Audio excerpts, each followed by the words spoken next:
welcome to my weekly self-important Magic the Gathering show. This is the third Transformers week where we try to get through the three-color Transformers, right? No, we're still on two colors. I'm wrong. Three colors are the last colors, and that's next time. So yeah, this is the three two-color pairs. So I'm telling all y'all, It's a Sabotage is a music reference. It is a line from the song Sabotage by the Beastie Boys. And so it's Cyclonus, the Saboteur. Cyclonus, the Saboteur, is 2 blue black for a 2/5 flying legendary artifact creature robot that says, whenever Cyclonus deals combat damage to a player, it connives. Which means we draw a card, and then we discard a card. If the card we discarded was not a land, we put a +1/+1 counter on Cyclonus. Then, if Cyclonus' power is 5 or greater, we can turn him around. Oh, he has more than meets the eye for 5 blue-black, which I think is one of the few times I've seen it more expensive for the backside. You can correct me if I'm wrong in the comments. At least of the ones that we've done so far. So if like any of the next three or the ones next week are like that, those don't count. So this so Cyclonus Cybertronian Fighter, he is 100% a spaceship. Cyclonus, okay, his lore is that Cyclonus, at least the lore that I remember or familiar with, is in the 1980s animated film. Cyclonus was one of the Decepticons that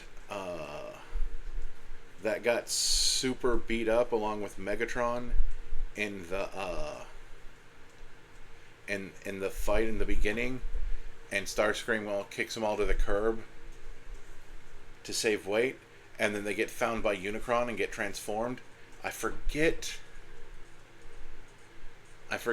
which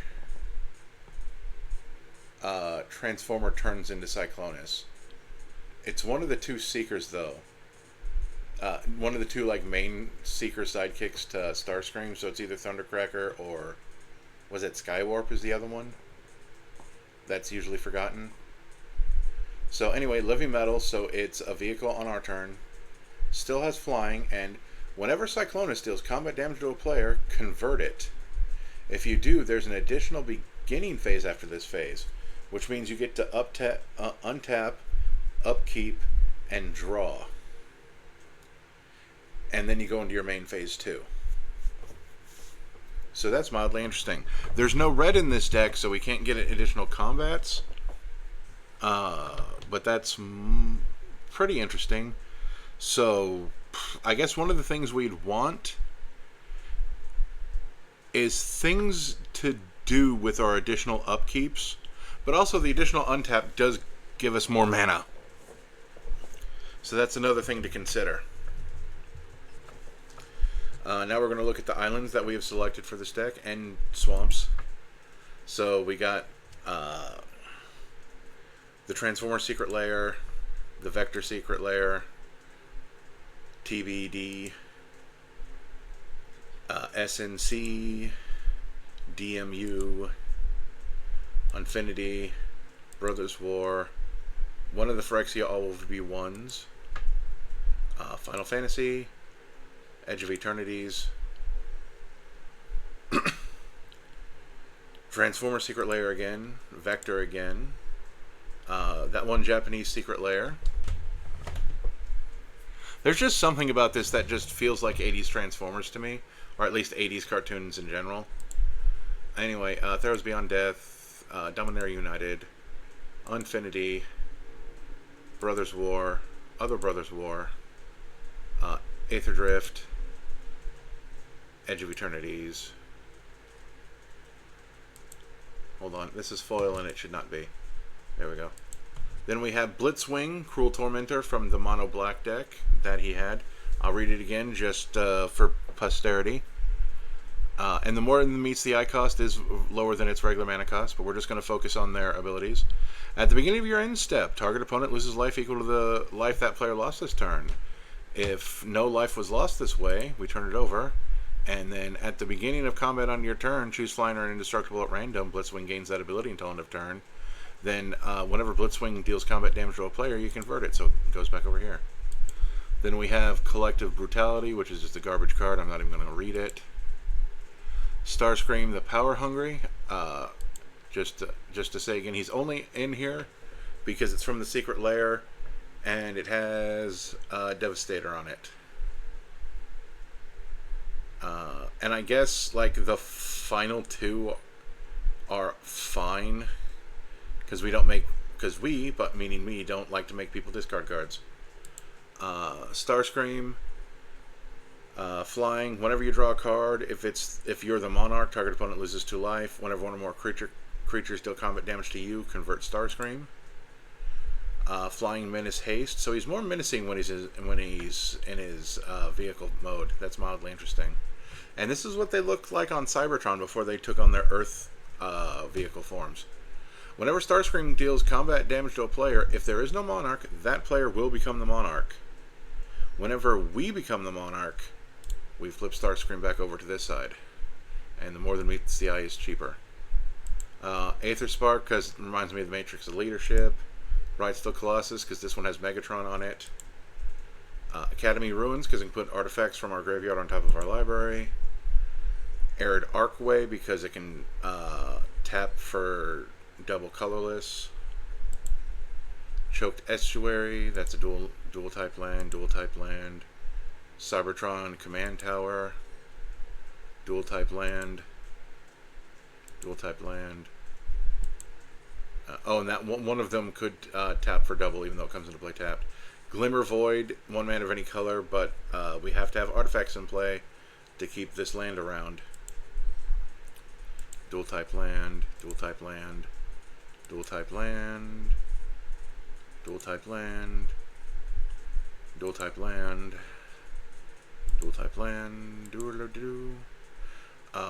Yep. Curse of the Swine, that I've been remembering to put into decks. Exiles creatures, that's why it's good, even though it's a sorcery. And it turns them into boars. Aetherize, Aether Spouts, Soul Ring, Arcane Signet, Charcoal Diamond, Cold Steel Heart, Dimir Signet, Mind Stone, Sky Diamond, Talisman of Dominance, the Allspark, that's Doubling Cube, Thought Vessel, Solemn Simulacrum, Pongify, Rapid Hybridization, Bitter Triumph, Cast Down. I was just checking something. Go for the Throat, Heartless Act, Infernal Grasp, Reality Shift, Arch Enemy's Charm, Overkill, Withering Torment, Baleful Mastery, Deadly Relic, Fabricate, and Dramatic Reversal, because I said like some on one of these episodes that even if it has Autobots on it, it can go into the Decepticons, and the Decepticon cards can go into the Autobot decks as long as they're the instants and sorceries. It's fine. So what do we want? We want things to do in our upkeep. We don't want to lean too far into that, so we just want the best things. So like if you ever built Obeka Splitter of Seconds, this is kind of like the same deal. We only, like, even if it's not that much, we don't want to put a bunch of chaff in here that just says, hey, during your upkeep you get a thing, just on the off chance that we hit with Cyclonus and get to do that again. That's nonsense. But there are 2 cards that we are going to put in here. We're going to spell words correctly, though. So, Shadow of the Second Sun, a very expensive piece of equipment that gives us an additional beginning phase on our post-combat main phase. And then, beginning of the second Sphinx of the Second Sun, which is the same thing. 2 more because it's on a 6/6 flying Sphinx. So if we're going to give ourselves more upkeeps, we may as well give ourselves even more upkeeps. And honestly, if I didn't put Cyclonus in my Obeka deck, I don't know what I'm doing with my life.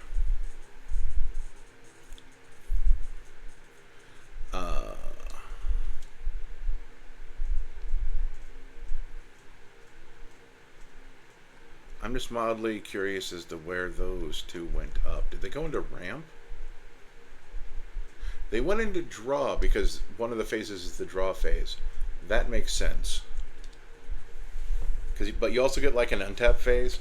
Like, we're not any colors that holds on to mana between phases. But you do get to untap all your lands to cast more spells. So we're also going to want, I was about to say we're going to want more card draw, but these things draw us cards. But we're going to want stuff to do with our mana.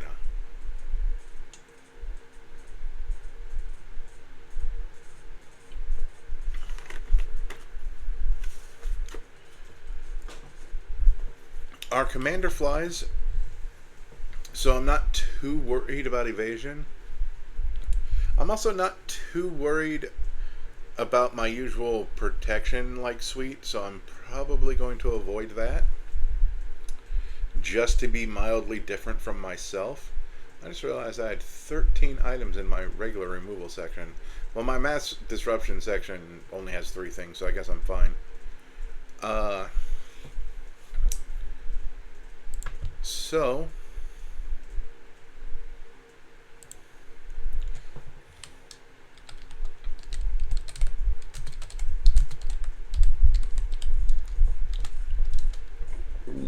excuse me.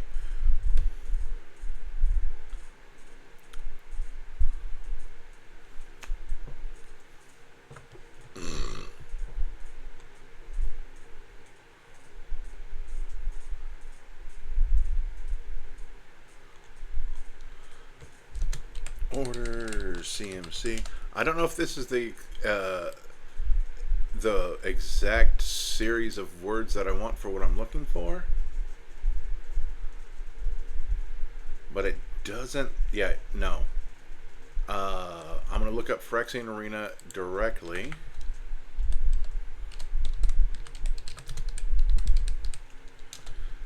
Because I'm looking for at the beginning of our upkeep. That's what I'm looking for. We're also putting Phyrexian Arena in the deck.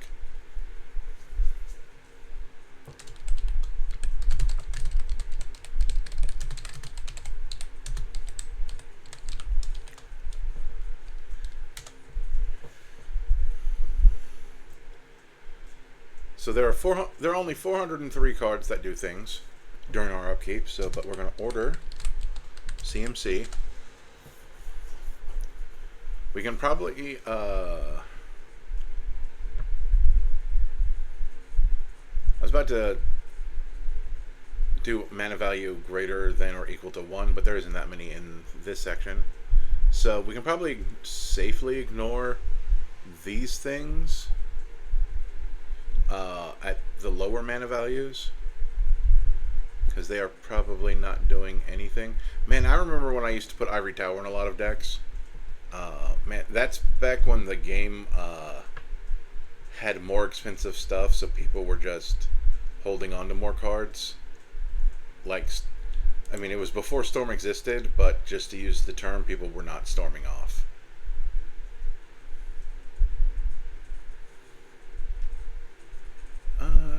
Oh, so I'm gonna do this a lot, maybe board,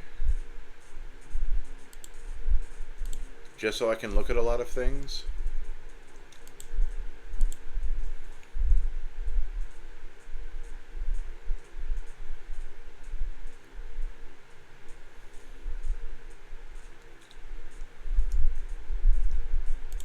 To like compare them to each other.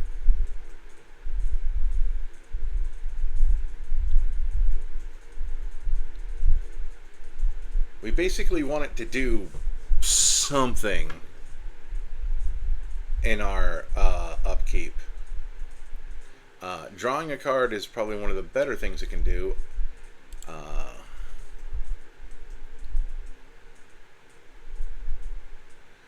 As Foretold can slowly get us free spells, but I don't think that's exactly great when we have multiple opponents.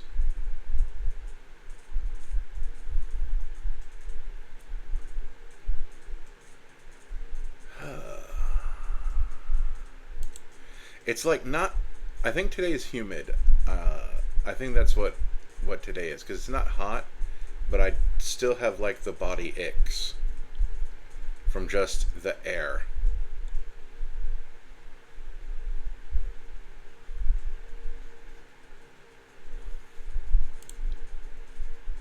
Rotting Register is a cool card because it's a 7/6 for 3. It doesn't have any form of evasion, but if you like discarding your own cards, that's a good way to do it once a turn.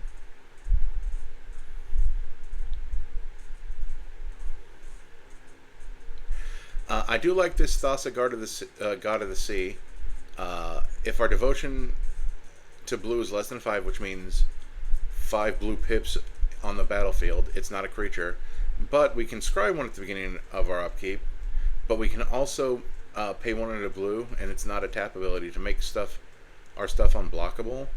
So that's like, this is a card that is like more than one card's worth of card. I mean, like, scry isn't a full card by itself, but making stuff unblockable and potentially being a indestructible 5/5, that's nice.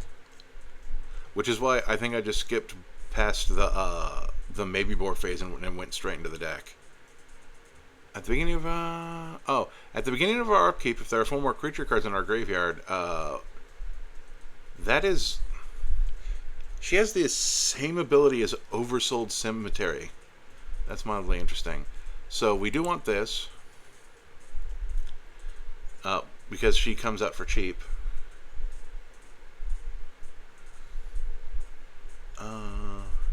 Well, relatively cheap, 3 mana.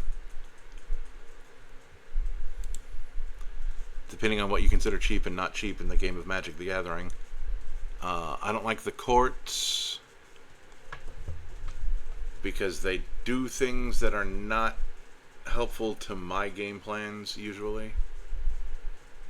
Endless Ranks of the Dead would be funnier if we had more zombies.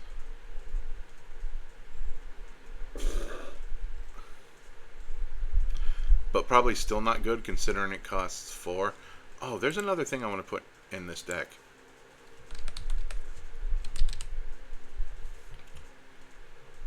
Liliana of the Dark Realms. You might remember that from whichever week had mono black in it.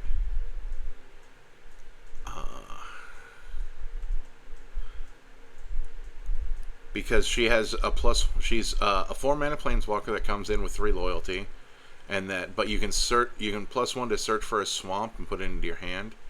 You know, it's expensive, but we ain't in green, so we got to do things the hard way. But you get a swamp card that doesn't have to be basic. Reveal it and put it into your hand, so you can make sure you always hit your land drops as long as you have targets. And then -3, which you could do when you bring her out, but that's probably not a good idea. Target creature gets +X/+X or -X/-X until end of turn, where X is the number of swamps you control. That's not the best idea since this is multicolor.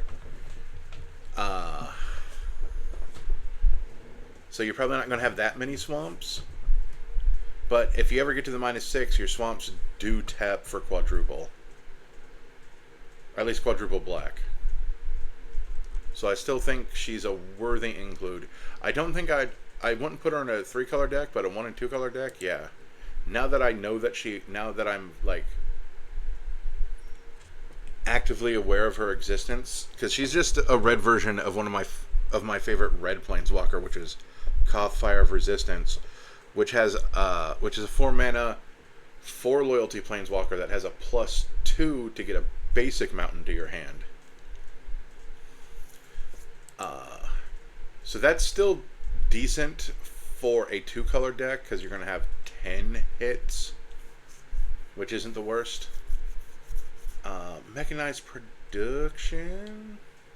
Yeah, we'll put that in the maybe board because that's the create a copy of an artifact you control, and then unrelated to the number of copies of that specific artifact, if you have 8 or more artifacts with the same name, you win the game. Even without the win a game effect, just making copies of your stuff is always nice.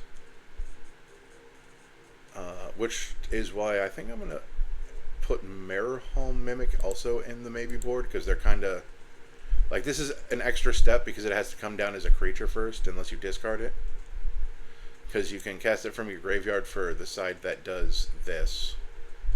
There's no win the game on it, and this can be any creature, it doesn't have to be an artifact. At the beginning of our upkeep, if we control the artifact with the highest mana value or tied with the highest mana value, we draw a card. That can go in the maybe board.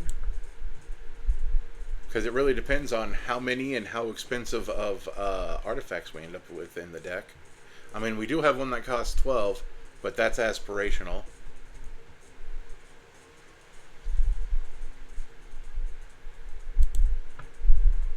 The Sphinx of Foresight can scry at the beginning of our upkeep. Thopter Spy Network can make us Thopters. But also, when artifact creatures we control deal combat damage to play, we draw a card, so that's maybe board worthy. Oh, Twilight Prophet. This one's actually going straight in. At the beginning of your upkeep, if you have the City's Blessing, which means controlling 10 or more permanents, we reveal the top card of our library and put it into our hand. Each opponent loses X life and we gain X life, where X is that thing's mana value. So there we go with that.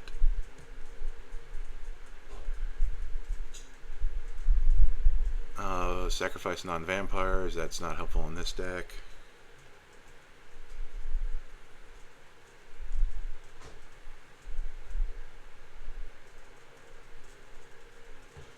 I really hope none of those door slammings out there are people coming to visit me.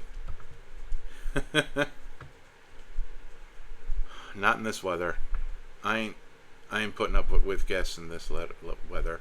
Palace Siege. We can either drain people. Well, we drain the table, sort of. It's not like we don't get all of the life. Or we can return a creature card of our choice from our graveyard to our hand.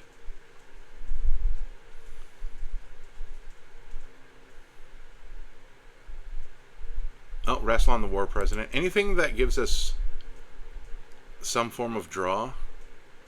Non-creature spells we cast from exile have Conspire, which means we can tap 2 creatures to copy the spell. Copies of permanents become tokens.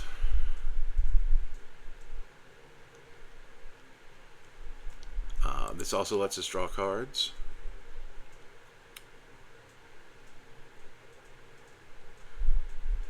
That puts them in our graveyard. That's based on zombies.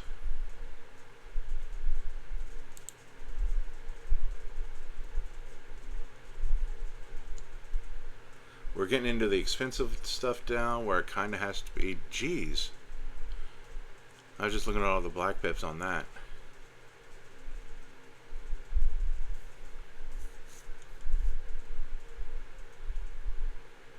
Like, now we're in the area where it has to do something, like, really good.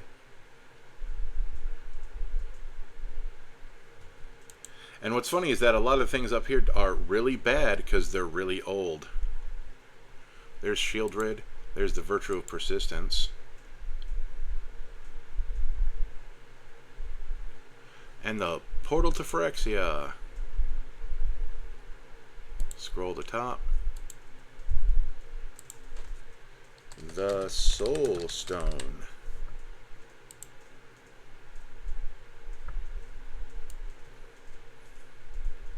A lot of those things that I added, return creature cards from the graveyard to play. This is a ramp piece. There we go.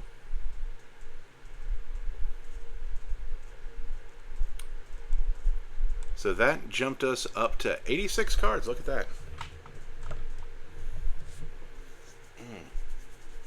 Just scratching the back of my head. I cut my own hair like not too long ago, and I still am happy with it. I probably look dumb as heck because I just gathered my hair up into a ponytail and just chopped it off. So it's not like even or anything. Don't care. It is so, I'm not sweating on the back of my neck, and that's great. That's all that matters. Let's go to how many creatures we have.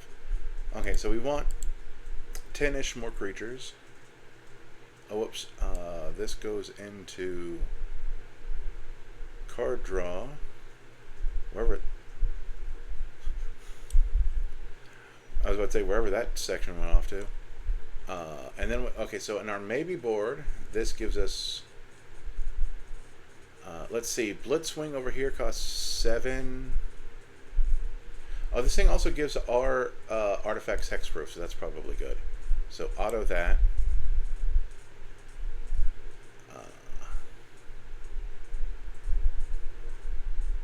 I don't know about the rest of this, so that'll stay in the maybe board.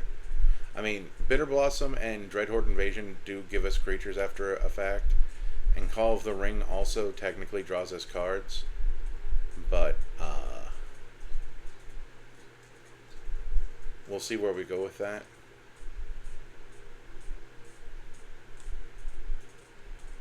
So that's 12 creatures. Now we'll do the final refuge of people who have no ideas. Non-derogatory. Baleful Strix, I understand, because it just enters the battlefield and draws you a card and is this great blocker as long as your opponent isn't indestructible or has trample. Although I guess if it has trample, they still ain't going to be for there very long. Oh. At the beginning of your upkeep, draw a card unless opponent sacrifices a creature or play 3 life. I didn't know that existed. Like, and we passed by stuff. Oh, and then there's another set of things that I forgot. Oh, artifact spell is permanent. I have to put is permanent because otherwise it'll be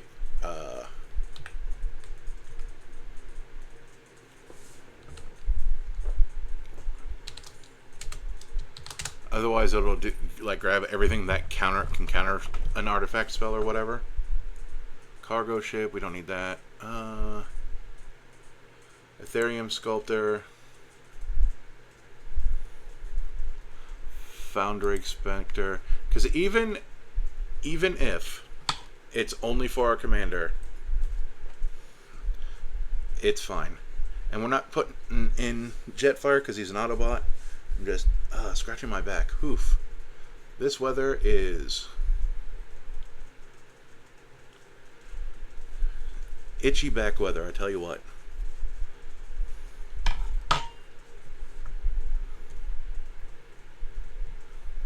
Oh, yeah, we'll just put in Urza as well. Oh, Memnon.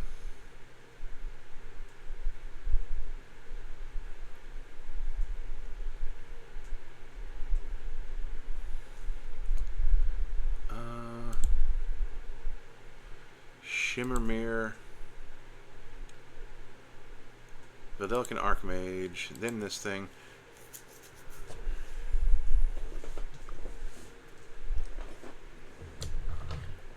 Although maybe I should take a bunch of those out and just leave in the ones that make my commander cheaper.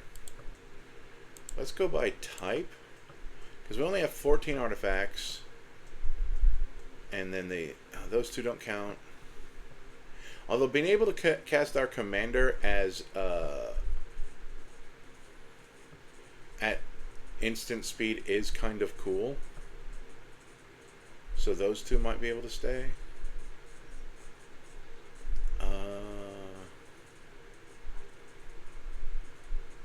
You're not an artifact. Yeah, you know what? Let's take all that out because that's not really the direction that this deck went in. Minus. It was a thing I thought about, but then it's like, you know what? I don't actually. Not even the two that make them cheaper.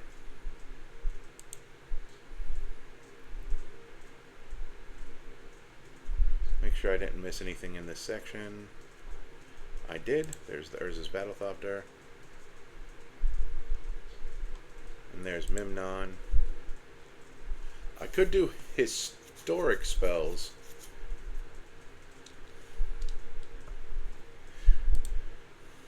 The Padim? Yeah, I don't think I have that many. I think I'm not going to worry about protection. I think I'm going to go all in on offense. So we go here, scroll to top, go back over here, go to creatures.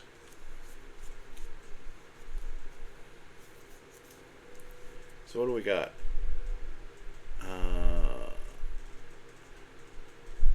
Oh, that's mildly interesting. At the beginning of your upkeep, each player reveals the top card of their library, loses life equal to that card's mana value, then puts that card in their hand. Keen Duelist does this thing where either I or my opponent will lose... Oh, wait, no, we each lose life equal to the mana value of the other person's card. So it's like a lesser version of the Seer. I don't think I'm going to mess with either of those. That second spell... That's Initiative. Whenever you discard a card, that is true. Our commander does connive. Oh, which means Oscar, the Rubbish Reclaimer. Whenever you discard a non-land card, you may play it from your graveyard. Yes, that's actually something we'd want.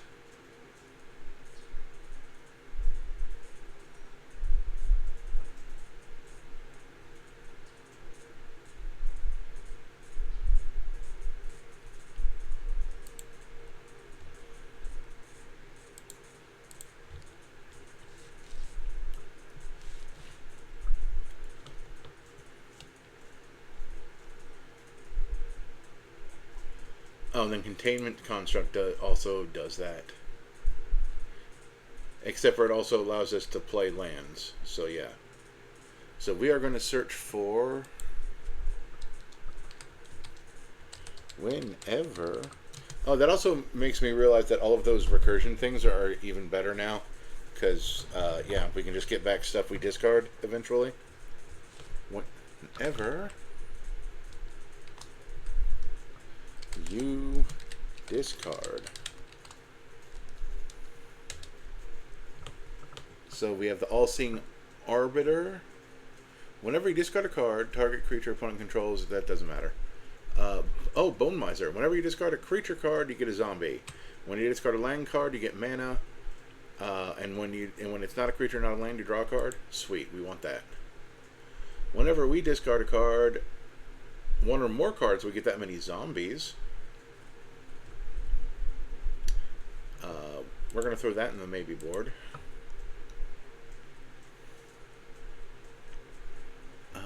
Then there's Currency Converter. We don't want to exile them in our discards unless we're doing something with them. Undying to Serve. That's only once a turn. I mean, theoretically, we're only discarding once a turn, but this also does nothing else. Whenever we did... Nope, that's just 1 damage on any target. This amasses, but we got to pay for it.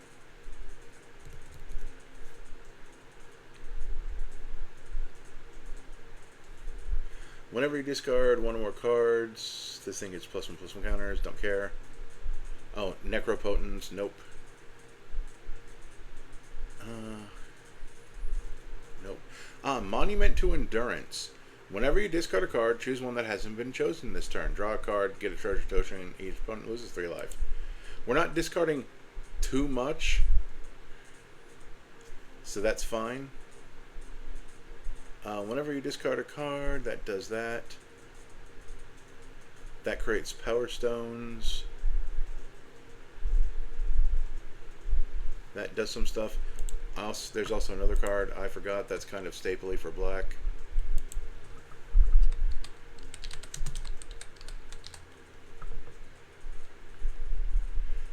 market connections.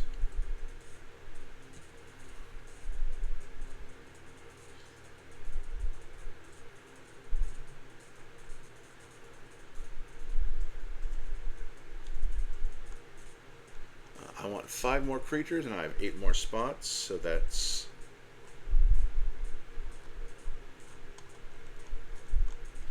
the scoop on that.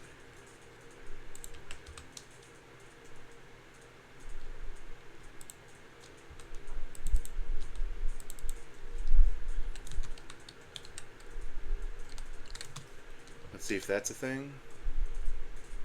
Oh, it is. Whenever a player discards a card from his or her hand, you may do something that's not important. Okay, well, let's go back here. Let's look at artifacts really quick, because sometimes they hide creatures in here. Baleful Strix, I see where they're going. I don't care. Psychosis Crawler to deal damage when we draw cards. Copy target triggered ability. I don't think it's that important. Okay, none of that.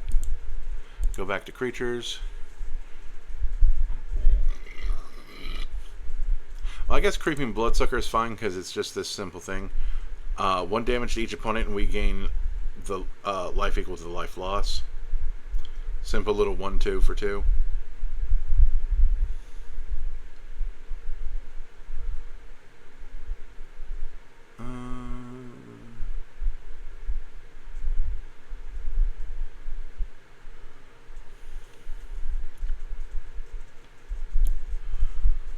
Rilsa Rael Kingpin.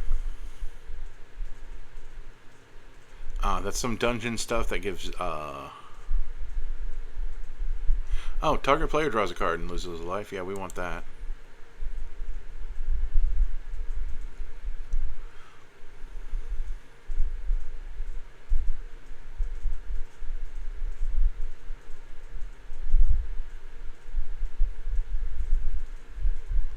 Herald of Lishrak is so weird. Cumulative upkeep, which means at the beginning of your upkeep, you put an age counter on this. I think it's specifically called an age counter. And then you pay the upkeep for each age counter on it.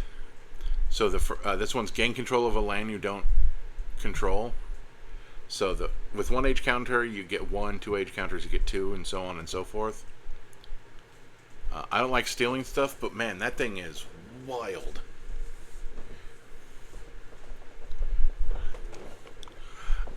I mean, it's expensive, so you can't really call it ramp, but that is a wild, wild card.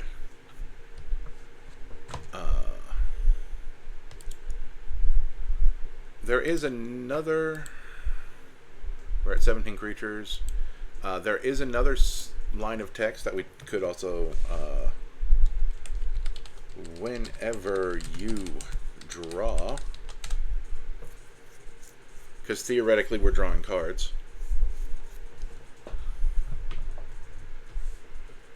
Whenever you draw your second card, it could be a thing.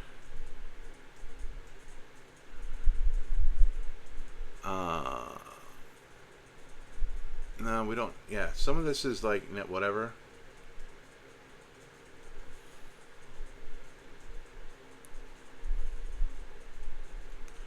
Like this makes detectives. I don't care that much.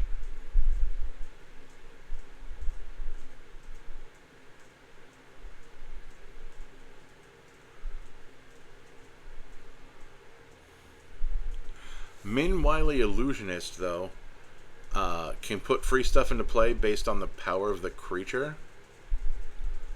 Like, whenever you draw your second card each turn, create a 1/1 blue illusion creature token with this creature gets +1/+0 for each other illusion you control. So that's like, you don't get a whole lot because it's drawing your second card. Whenever an illusion you control dies, so it has to die specifically, you may put a permanent card with mana value less than or equal to that creature's power from your hand to the battlefield. That's something. Then we could put in this Shieldred to have 2 of the Shieldreds Because this one's whenever we draw, we gain 2 life, and when our opponent draws, they lose 2 life. This is like what we call removal bait, especially since we're not taking advantage of this in this deck. It's not like we're forcing our opponents to draw. We're just. It's also a 4/5 death touch on the ground, so that ain't the worst.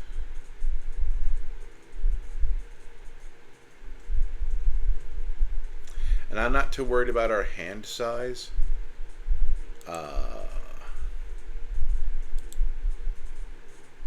What did this one do again? Whenever you discard 1 or more cards, you get a zombie, and it costs 4. And I'm not too interested in that. We're at 95, 18 creatures.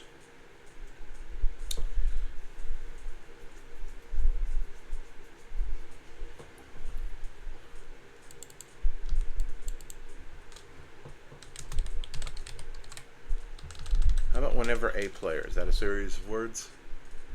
Obnixilis. Oh, that's mildly funny. But that does remind me that we could put in stuff like Obnix. Like just do some generic good stuff. The Fallen. Nope, not that one. The Unshackled. Whenever an opponent searches their library, though he costs 6, they lose 10 life. That's just mildly funny stuff. I do just want 2 more creatures. How are we? I am going to go with Historic Spell because I do see a lot of. Let's see, so. Artifact and Legend. Artifact. Legend. Legend. Legend. Artifact. Legend. Artifact. Legend. Legend. Legend. Legend. Artifact. Legend. Artifact. Pile of artifacts.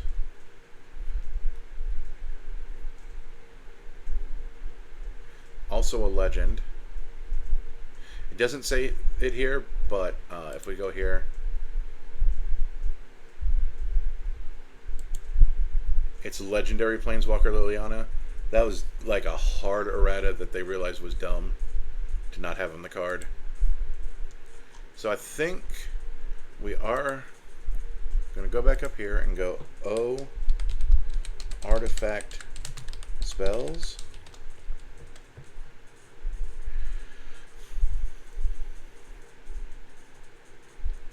So Ethereum Sculptor, Foundry Expector,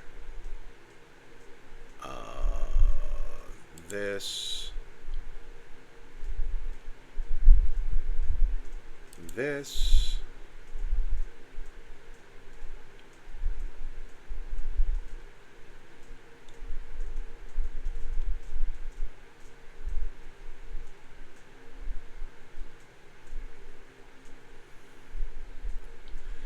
I don't know about Convoke.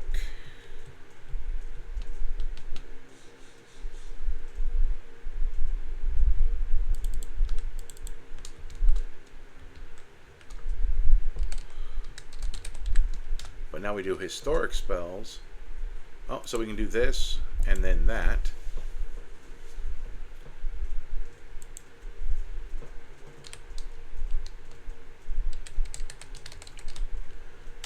Hopefully I spelled that right. I have a bad habit of not spelling that right.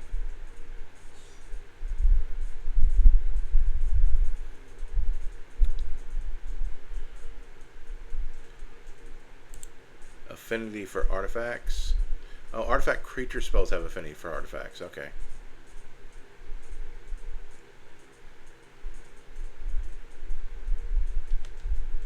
And then Thought Monitor.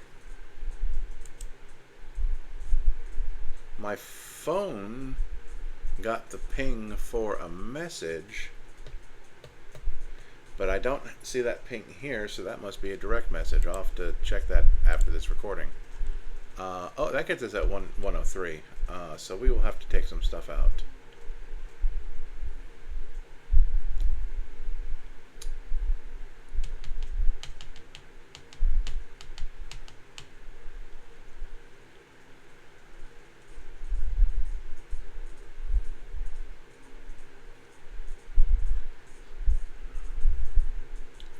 I think we're going to take out... Do we want to take out Mycosynth Golem?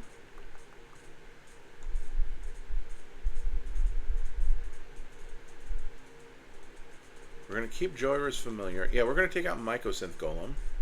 So that leaves us with 2 more.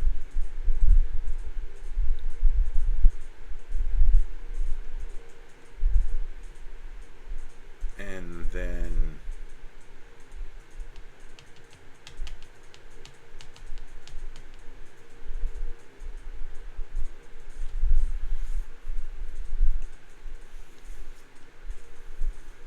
I'm also going to take out the maybe board entirely because we definitely don't need it.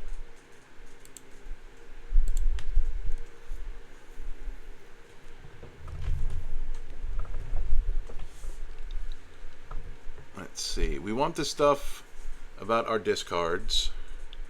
Let's go by categories again. I mean, the obvious choice is taking out the Devastator card because it's the worst thing here. But it gets a pass. I'm going to keep in all of the draw stuff.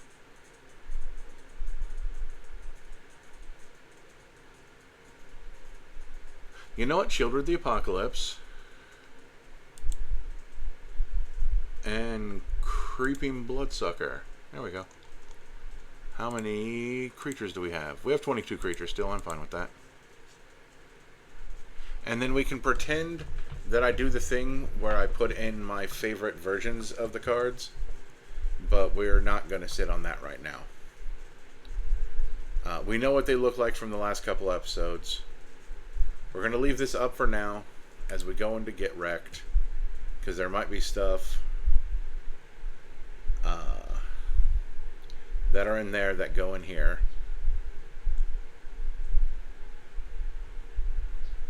So we see a lot of familiar faces. So let's just meet our commander. The deck is called Get Wrecked because the name of this particular transformer is Flamewar.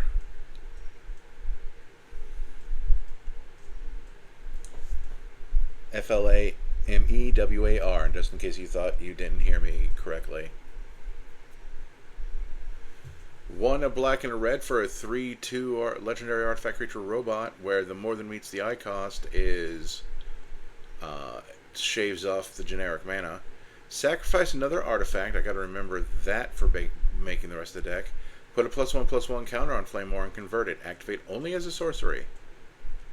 But we can also pay 1 and discard our hand to put all exiled cards you own with intel counters on them into your hand. So the backside is going to tell us about intel counters. And again, that's the great way to do it, so because it doesn't matter what version of Flamewar it is, it'll still remember the intel counters. So Living Metal, Menace Death Touch, which is sweet. It's only a 2/1 because it's a motorcycle. That makes sense. But she will take you out with her. Whenever Flamewar deals combat damage to a player, exile that many cards from the top of your library face down. Put an intel counter on each of them. Convert Flamewar. Okay, let's read the front part again. Discard your hand. So when you're me, when you have no cards in hand, you pay 1 and get all those cards into your hand. That's pretty neat. I like that. Let's look at our lands.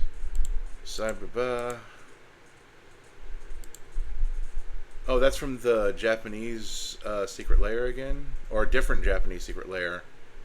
No, we've seen the black one, the white one, and this is the red one. I don't think I use all of them, but I've used 3 of them. Streets of Nukapina, yep. One of the Brother War one. The other one doesn't have a giant robot on it, so I didn't use it. And Edge of Eternities. Spider-Man because of the World Wide Web. I make no apologies.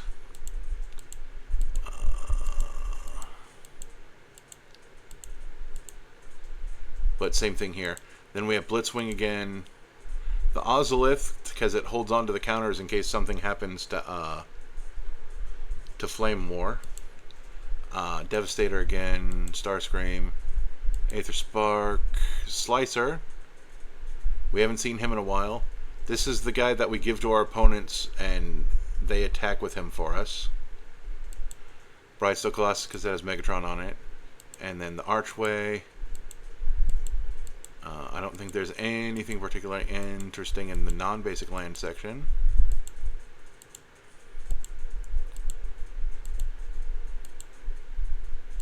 I could probably redo that. Oh, the Biforce, the red card from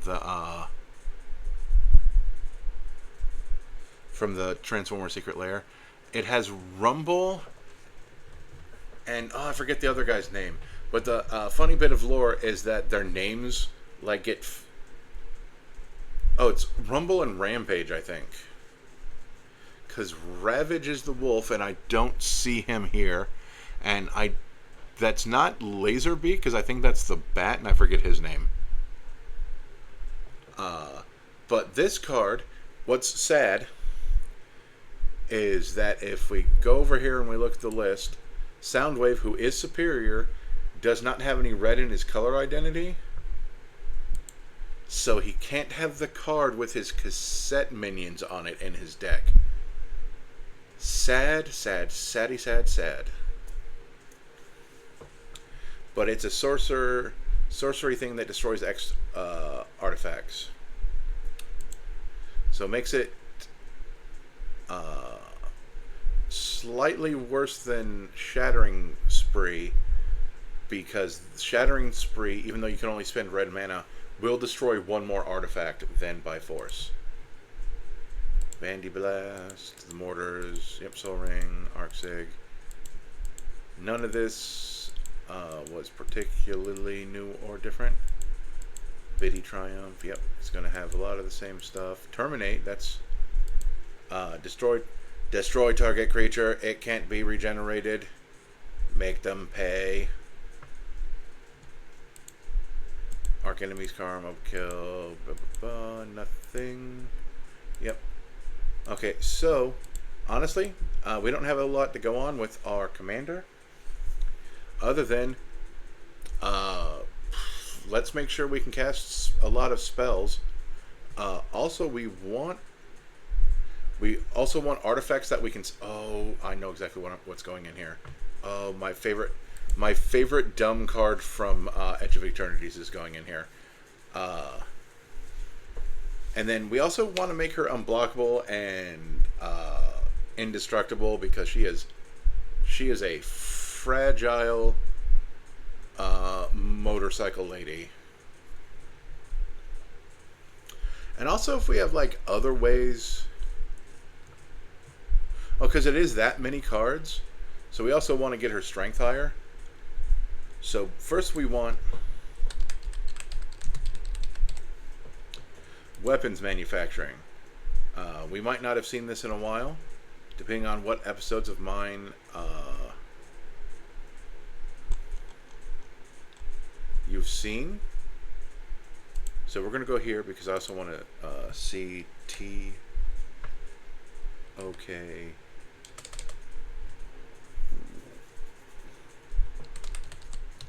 Because it makes tokens.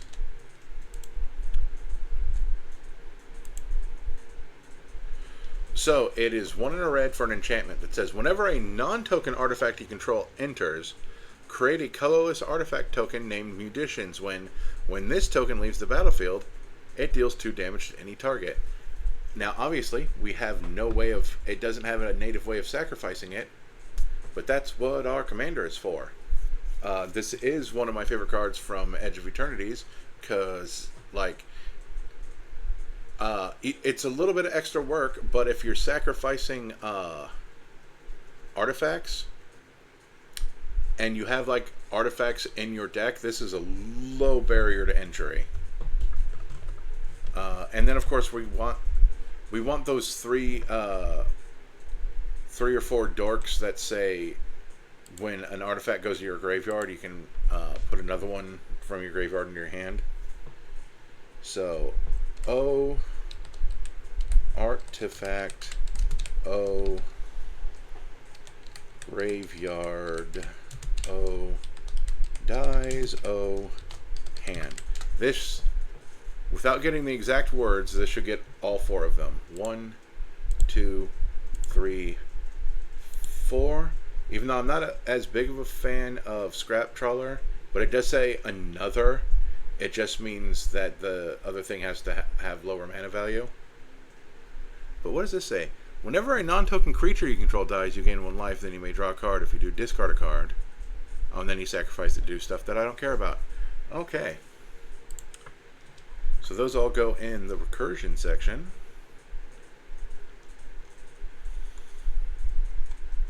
And I think in this one, we're going to go the heaviest with the artifacts.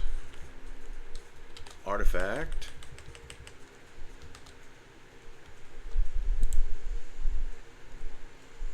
Spell. And since we don't have any blue in this, I'm not worried about instants. Even though there is one right here with Artifact Blast. Whenever it attacks, you may cast an artifact spell from your hand or graveyard by paying life instead. That's mildly interesting. If we were gaining more life, I'd be more interested in that. Man, I'm so sad I don't have the Necron 40k deck.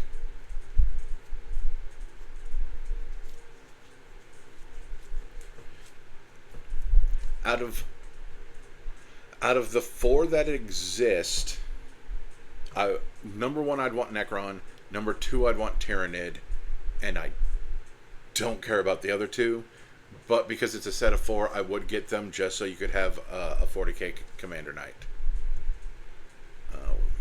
The Foundering Spectre and Liberator.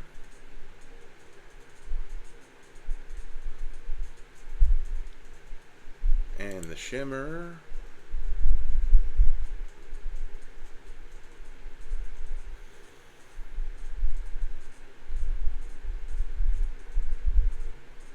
I do like Poetic Ingenuity, even though, again, this is more of an Autobot thing. Where when you cast an artifact spell, you get a dinosaur. And then when your dinosaurs attack, you get treasures. And those treasures are artifacts you can sacrifice, so that's important.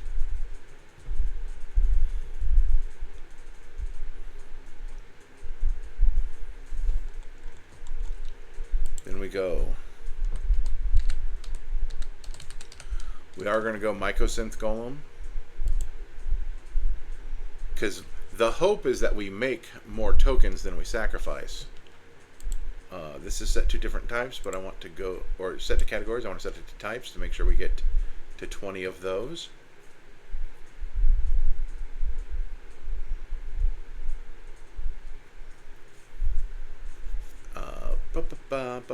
Where was I in my brain?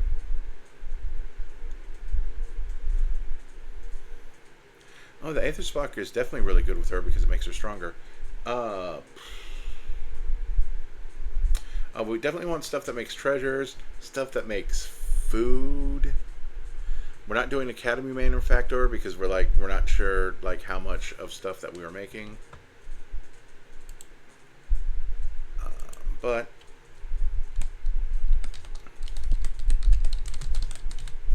we'll go through our treasure token stuff. We of course want the Ancient Copper Dragon. We'll even do it Atsuchi, the Blazing Sky, because we also have this Impulsive Draw just in case we'd rather do that. Black Market Connections, of course. I don't like the Beamtown's Beamstick because it only makes 1. But I don't like this because it's forced Impulsive Draw. Breaches can make 1. But she is just a robot, right? They don't have jobs. Oh, that makes a custom card I was fiddling with kind of funny. Someday I might share my custom cards, even though they are all objectively terrible and bad. That could be an interesting episode. Because this is my self-important Magic the Gathering show, not my self-important Magic Gathering deck building show. That's just how I started it. Though, if that episode does objectively more horrible than my other episodes, even though, like, I'm not... All of my episodes technically do horrible because I'm not well known. But, you know. Oh, yeah, the greatest number of artifacts and opponents control that can make this theoretically cost 2 red.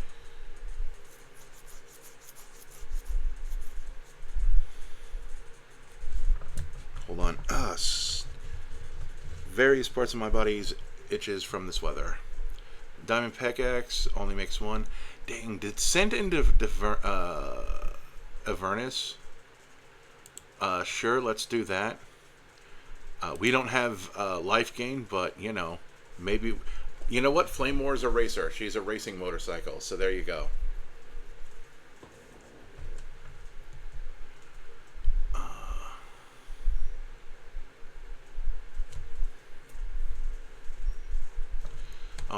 Wait, I might have passed something. Nope. Okay, the thing that I thought I passed, I got to remember to put in this deck, but I'll do after I'm done with these. Fable the Mirror Breaker makes them on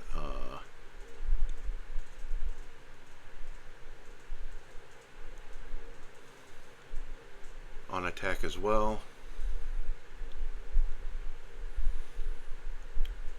Goldspan Dragon, if we have to use our treasures to actually cast spells, they add for double, so that's always good.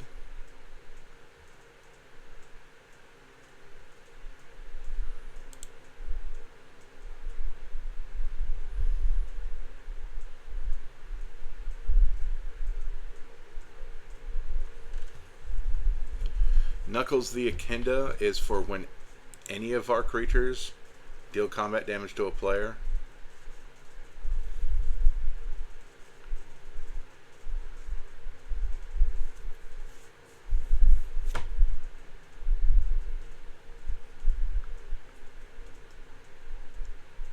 We're not putting in Mari the Killing Quill, but Mari the Killing Quill reminded me that there's someone else who I immediately...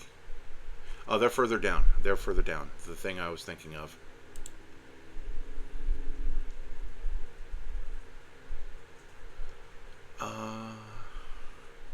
If we were making more foods, I do like the Nuka-Cola vending machine. But otherwise it's kind of slow. Although man, this is a great maybe board card. Because, like, it costs 3 and then an additional 1 to grade a food, but that food turns into a treasure when we sacrifice it to our commander. Professional Facebreaker. That's like Knuckles. Only with Prosper Tomebound. Whenever we cast a spell or play a card from exile, we get a treasure token, and this thing also does impulsive draws. So that's good. Like, our commander doesn't make us cast from exile, for the record, because it puts the cards into our hand.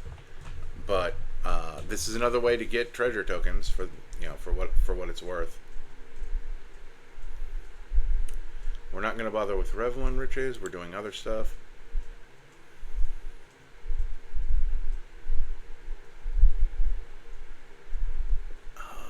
Setzer is mildly tempting, even though we have to win a coin flip. But it does say whenever a vehicle we control deals combat damage to a player. That's funny. What does our thing say? Oh yeah, because we want to attack with the 2/1 side. Yeah, let's Setzer, because it says vehicle. That's funny.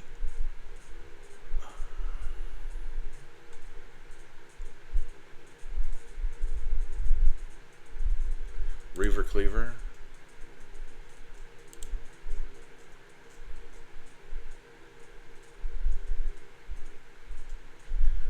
Treasure Map to give us something else to do with our treasures that we are making. Still not putting in Academy Manufactor, because, like, that to me is if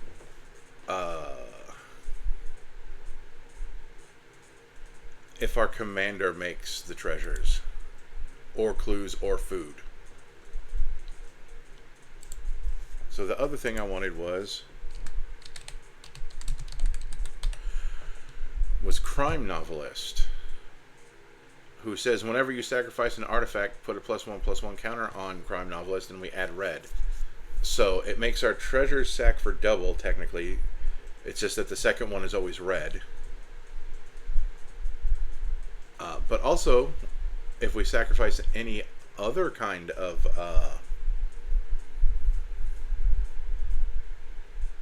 artifact, it also does that.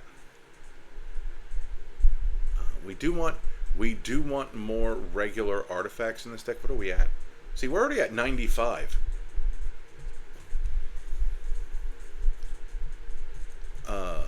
Oh, you know what? We're gonna put, whoops, that is, we're gonna put in Conjurer's Closet.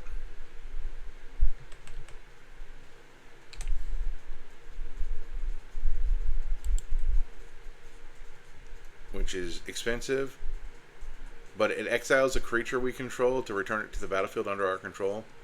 The reason we're doing that, even though it's technically bad for Flamewar if the Ozolith isn't out,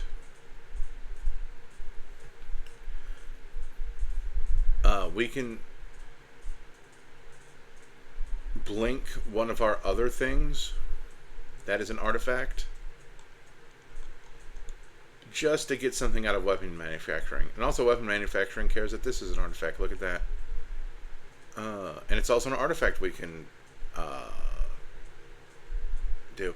And notice I didn't actually get, like, I'm at 4 left, and I didn't even get to my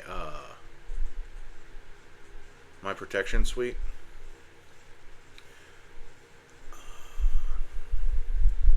Which I think I will take out Liberator and the Shimmer Mirror,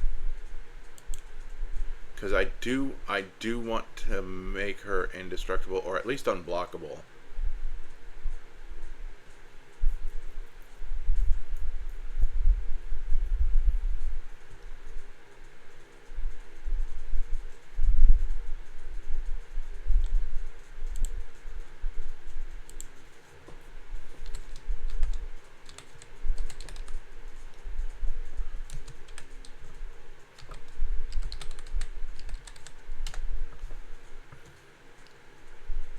So we want to make her an assassin.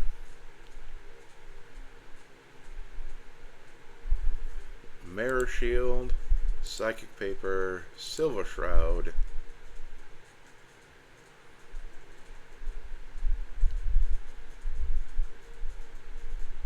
Whisper Silk Cloak. That puts us at 99.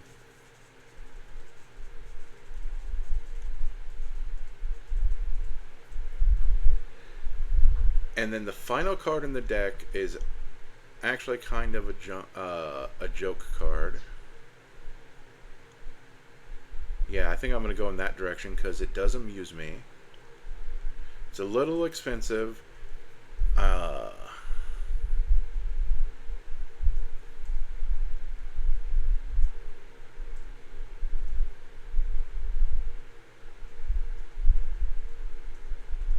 Sorry, I'm just kind of thinking if I actually want to do the thing I say I'm going to do. Yeah, let's do it. It's stupid. We're putting in Super State because it makes her a 9/9. When I was thinking about the B blocked, I knew I was going to see the Wrecking Ball arm that makes it a 7/7. But I'm like, no, let's go all the way with Super State. So let's go back to categories, because some things got put in silly categories. That gives flying, so we're just going to put that in evasion. Setzer and Knuckles can go down into ramp.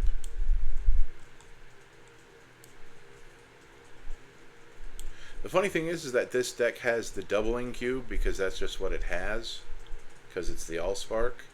But I don't think I have. Oh, do we need the Mycosynth Golem in this one? Hold on. Whoops. Type. So we have 20 artifacts. And how many of our creatures are artifacts? 1, 2, 3, 4, 5. I just realized the affinity for artifacts means that we can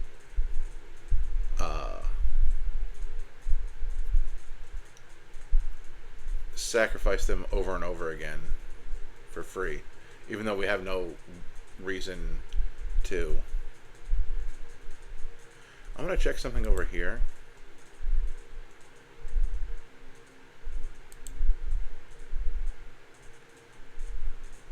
You don't get to look at the cards exiled by Flamewar until you put them in your hand.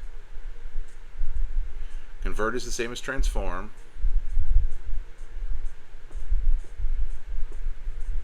The mana value of the permanent is whichever sides face up.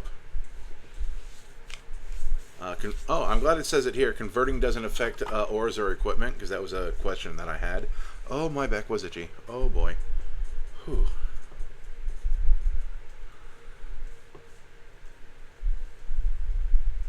Oh, whenever if another card that triggers whenever something is transforms, this counts. Convert counts as transform. It's just that they put the word convert once again because Hasbro were like, even though it's called Transformers, they convert because they're weird. Oh, and then if you have a card that says transform a thing, that'll also cause you to convert.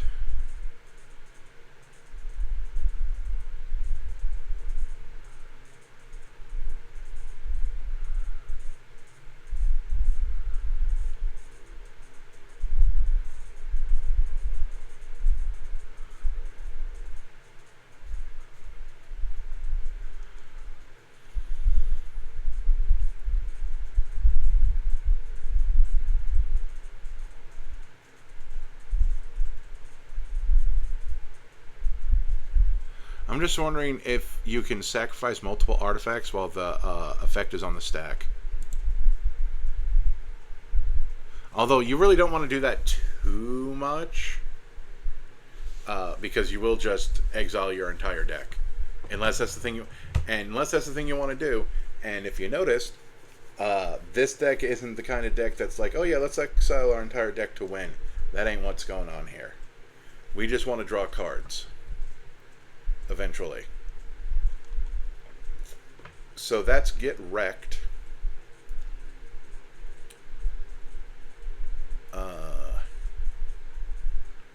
I like it. I probably could like remove the trawler, diver, assistant, and retriever and do other stuff. Like I probably don't even need the closet.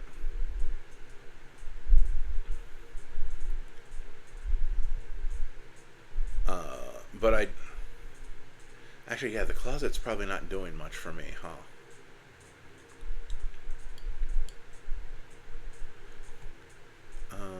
Do we have anything that has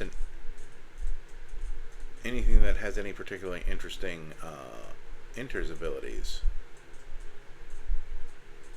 Well, Solemn.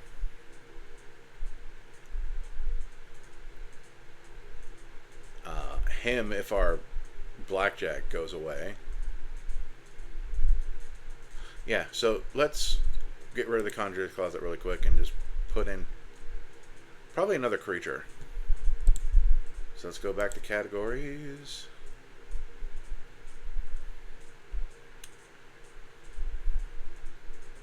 I'm leaving in the super state because it's dumb as heck.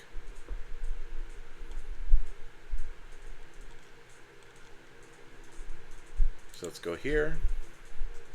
Let's go back up. Let's go here. Let's see what kind of creatures they think. Mayhem Devo, duh. Whenever a player sacrifices a permanent, deals 1 damage to any target. Not worrying about that, but that is still a... Yeah. Like aristocratic stuff.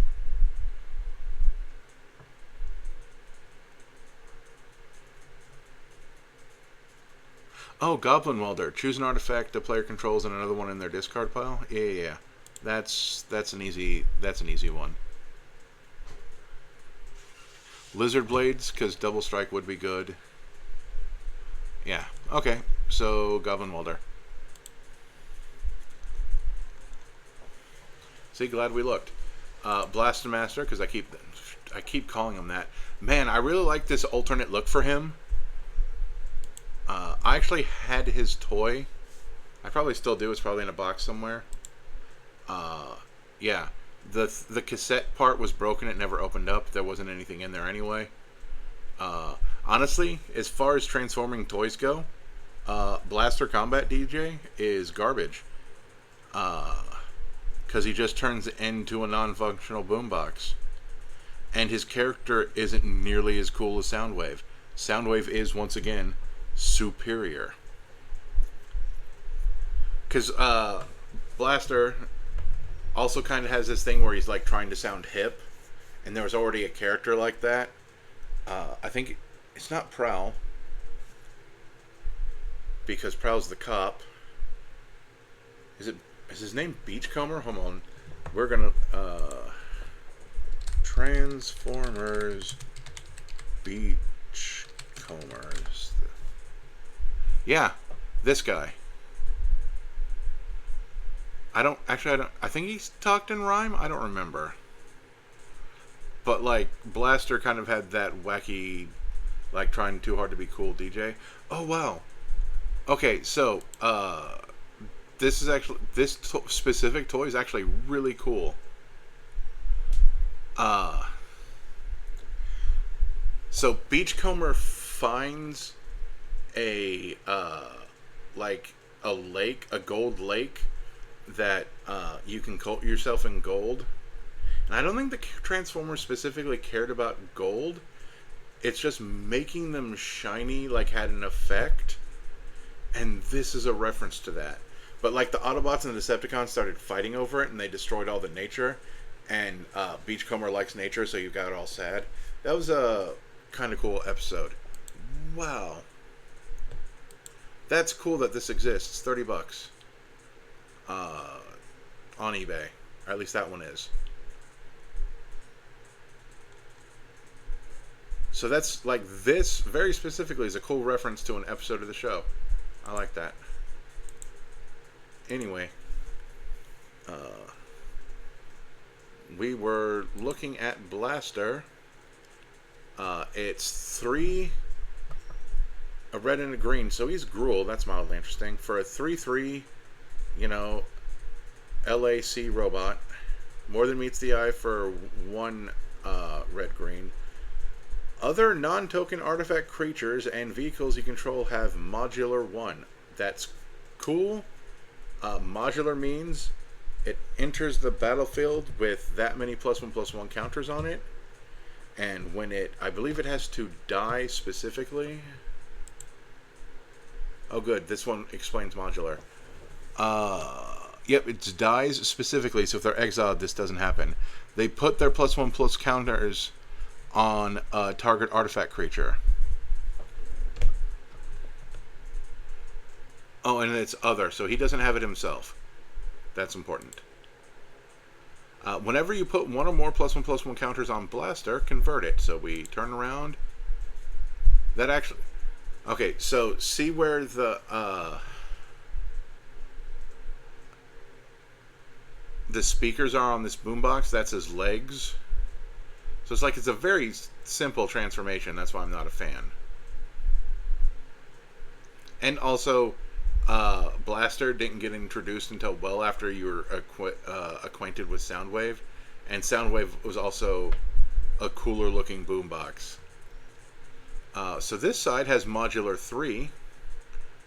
So it's actually beneficial to cast the cheaper side first. But here's the funny thing, is that because this is not a vehicle, he is not a vehicle. He does not have living metal. He is just a boombox on this side. So we pay X and tap. Move X +1/+ counters from Blaster onto another target artifact.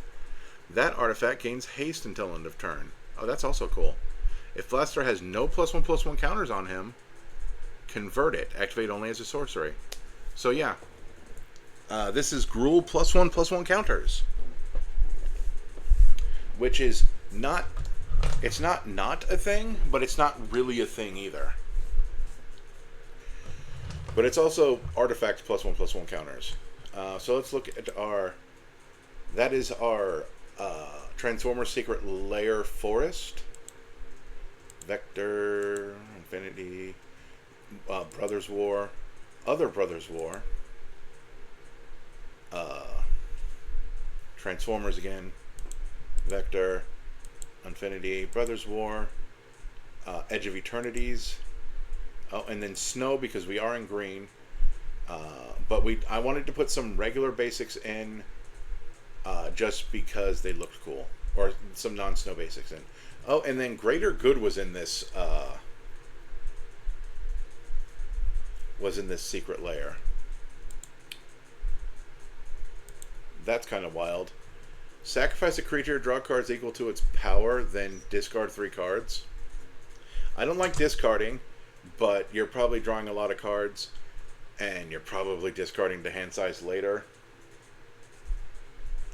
This is also the scene in the movie where after Optimus Prime is mortally wounded, he gives the Matrix of Leadership to his brother or half-brother. What is his name? He has his own darn deck. He's Ultra Magnus. Thank you, me, for kind of putting his name in his deck title. And then there's our good friend, worst character, just really annoying, Rodimus Prime. It turns out he was the one who has the pure heart to open the Matrix of Leadership during the Darkest Hour. Because actually, as it turns out, even though he's Nea colored, Ultra Magnus is kind of not pure of heart. Like, he doesn't have any black in his color identity, but he does kind of have the ultra rigid part of the white color identity. Then we got the Aether Spark, Optimus Prime, the Arcwagon, and Cybertron. We saw that. I do like using the Edge of Eternity's lands when I can for these decks because they do go to space a lot.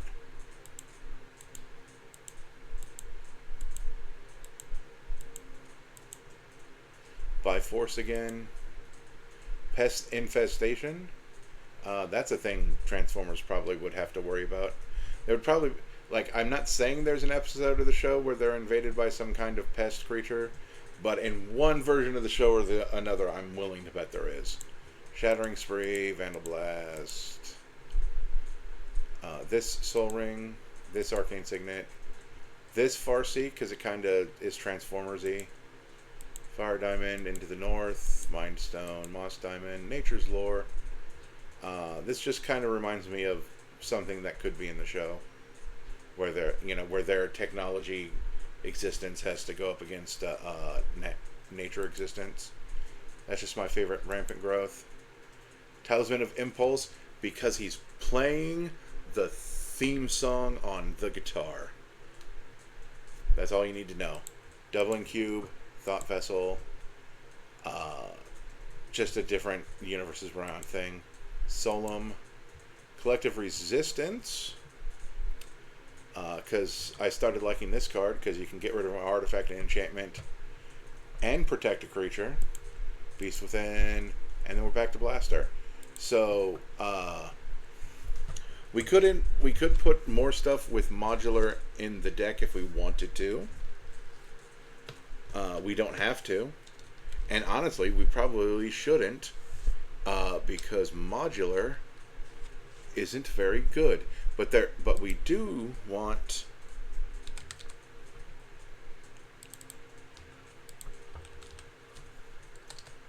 a card I'm surprised isn't in here.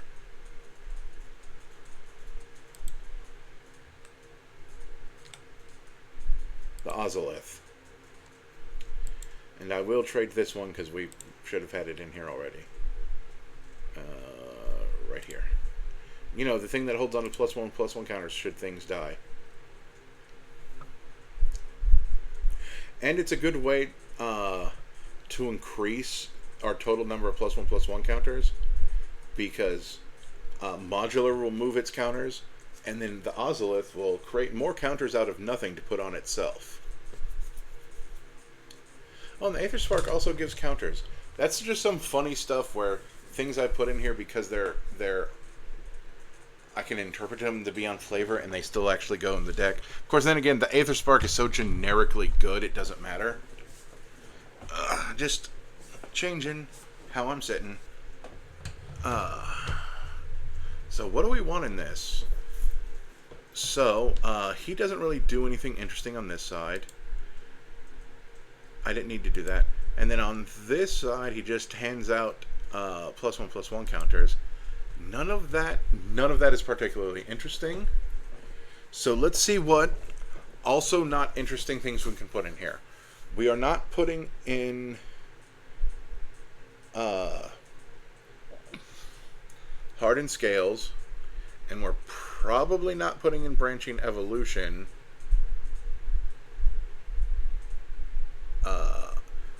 There's another card that's cool, but it's Bant, so it's definitely not going in here because this is red and green, and that's white, blue, green.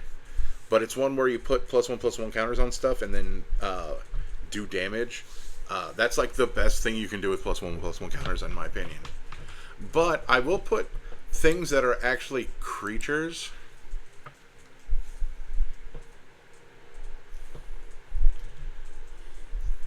So, T creature O +1. Oh, wait, we probably want this +1/+1 counter.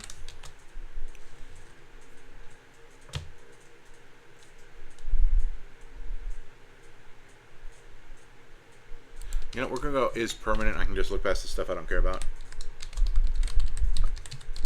Because there are a couple of other things that I want. No.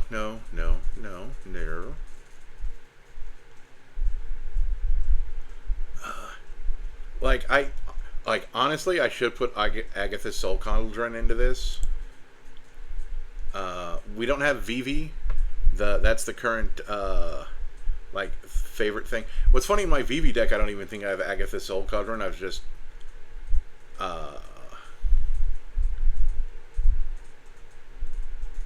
just focusing on Vivi, but I think, although, see, Agatha's Soul Cauldron doesn't feel like a card that should be in my Transformers deck. I think I had other decks that cared about +1/+1 counters.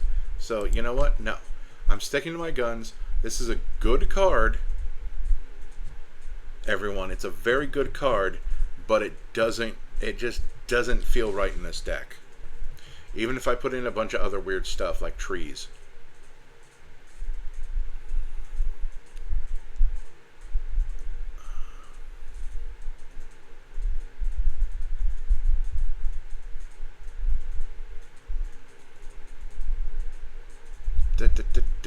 Making noise just to make noise, don't mind me.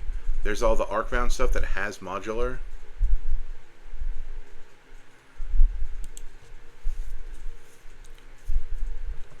Oh, we do want artifact creatures in here though.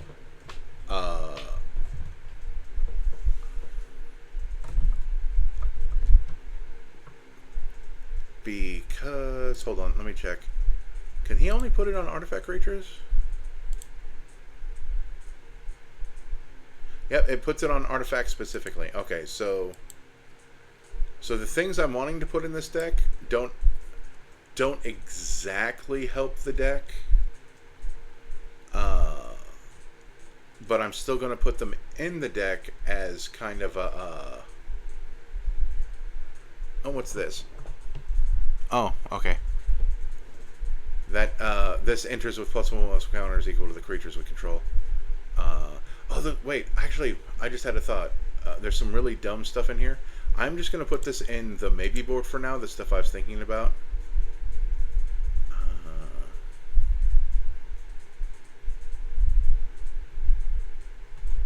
Because the stuff that says additional +1/+1 counters, that's the stuff that I'm looking for.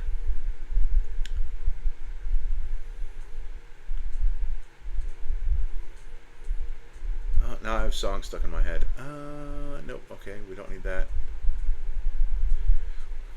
Like I said, we're ignoring that. We're ignoring this because there's no guarantee we'll have our snow spells. Bow of Nylea is cool because it gives our attacking creatures death touch, and heck, that just might be worth it in general. Because we also have these other things that we can do. So sure, Nylea is helping the robots. Or human friend Laura Croft is helping the robots.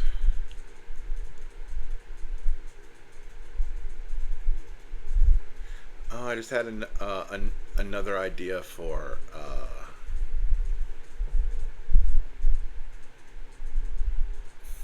some custom cards I was working on. It's kind of a duh. I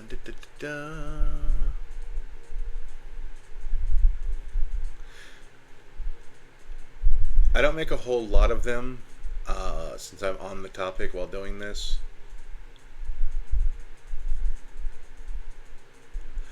But I was watching the Command Zone, and they were doing their own like 32 deck challenge thing, just to let everyone know where in time this was recorded. Like, that was recorded very recently as of the recording of this.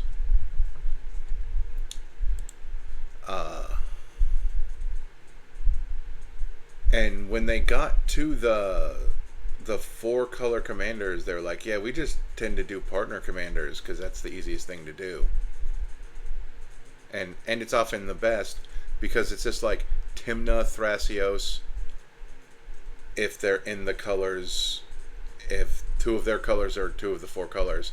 So as long as you're not in minus, like, yeah, so as long as you're one of the 4 colors is white, black,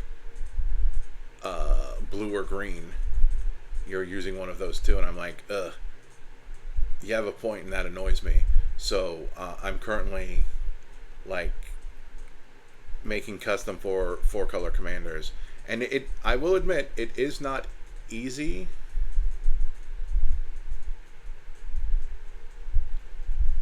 To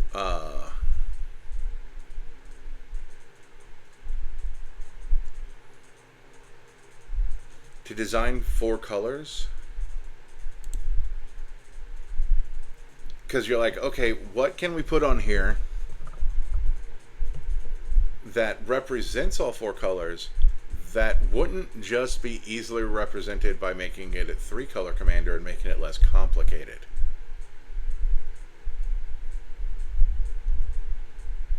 Because you're kind of making a choice to make the deck more complicated.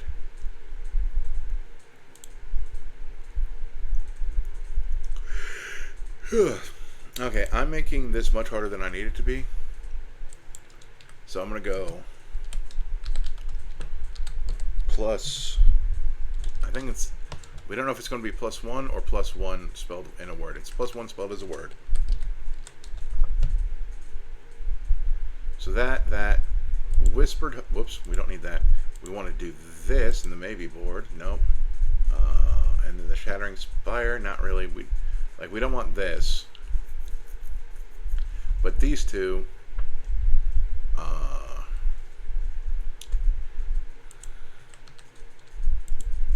then we'll do twice to see. So that's Branching Evolution, we don't care about that. That's attacks. There is the Earth Crystal, so that can at least be maybe boarded. But it's not a creature, but at least it's a mana dork. And that reminds me that Goblin and Necromancer can go in this deck. We don't want Primal Vigor, we don't want... we're also not Vorin Collecting because he's a Phyrexian, and Blaster is an Autobot. And then lastly, additional.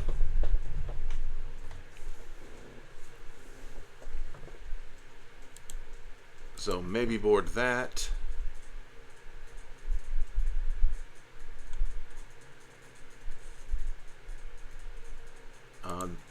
Our robots are in fact non-humans.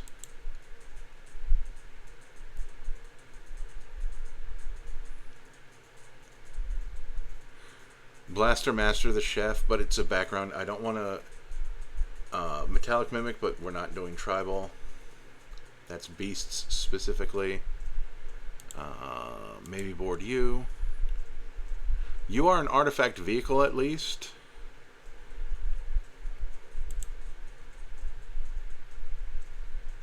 Non-token creatures.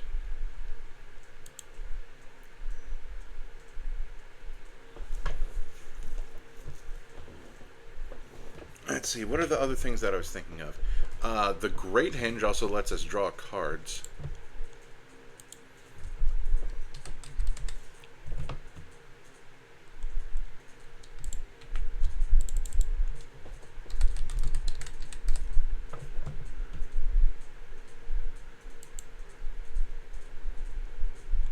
Making sure nothing got put into any unhelpful.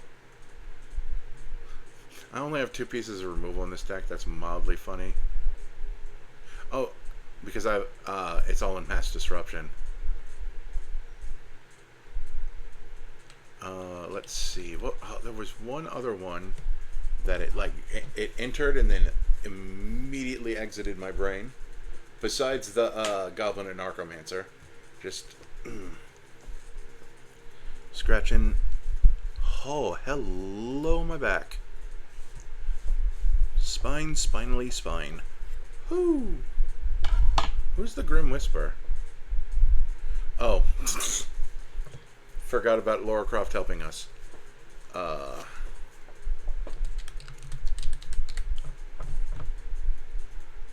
Goblin and Necromancer makes our spells that are red and or green 1 less to cast.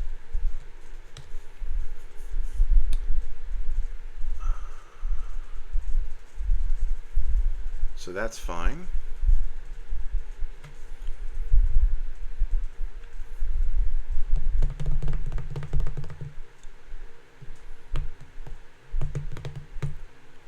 I think I'm going to dump the Earth Crystal.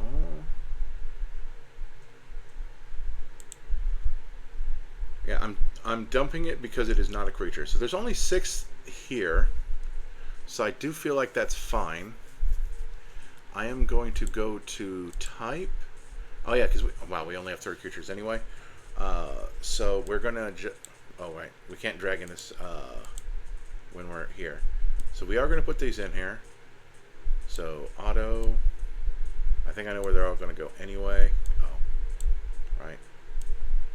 Auto. Auto. Auto. Oh, I know what the other one was. Top.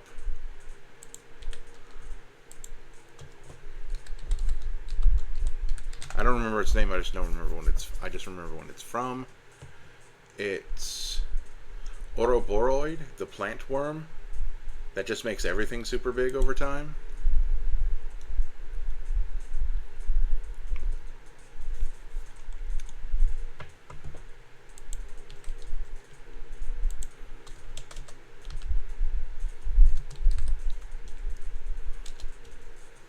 So we're looking at +1/+1 counter on, just to see what kind of stuff. We're looking for stuff that puts +1/+1 counters on other things. Technically the things with modular will get additional modular. It's just the things with modular have terrible mana values.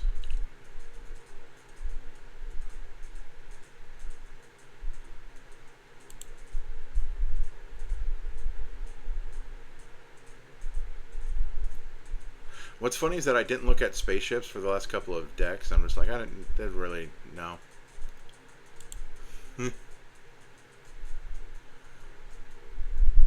Man, casting 3 spells a turn is pretty awesome, Captain Ripley Vance.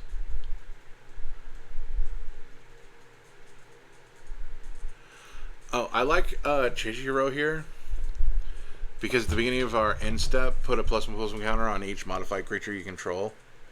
You know, the things that will most likely already have +1/+1 counters on them. That's some wild stuff. Oh, and we are going in alphabetical order, I see.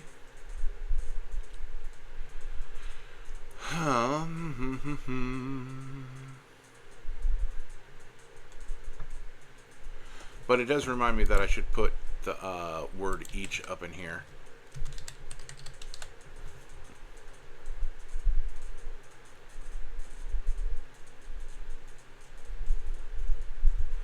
Like Endril puts a bunch of counters on when we attack. That only puts it on our plants. That puts it on oozes. I think you make it into the deck even though you're a Snake Samurai. But at this point,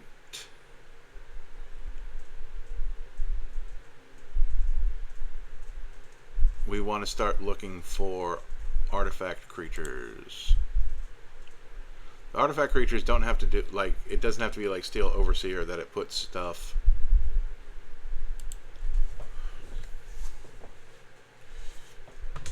on stuff. But let's look at what has modular.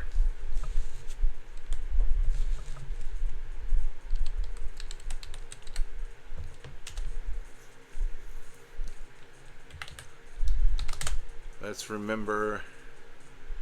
So this thing is 5 mana and it has modular 3, but it would have another modular on top of that with our commander. The question is, do we want to make our deck intentionally bad by putting in these 18 cards with modular in it, which our deck can support? Oh, actually, there's way better stuff in here that we can put in. But like just that first one, like really let us know. But type in the word Walker, and we get the Hangerback Walker. We get the Marketback Walker. And I think there's another Walker we want. Never mind. Oh, it's Walking.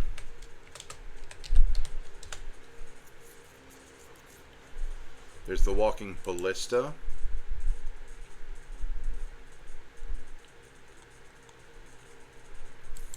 So we want O enters with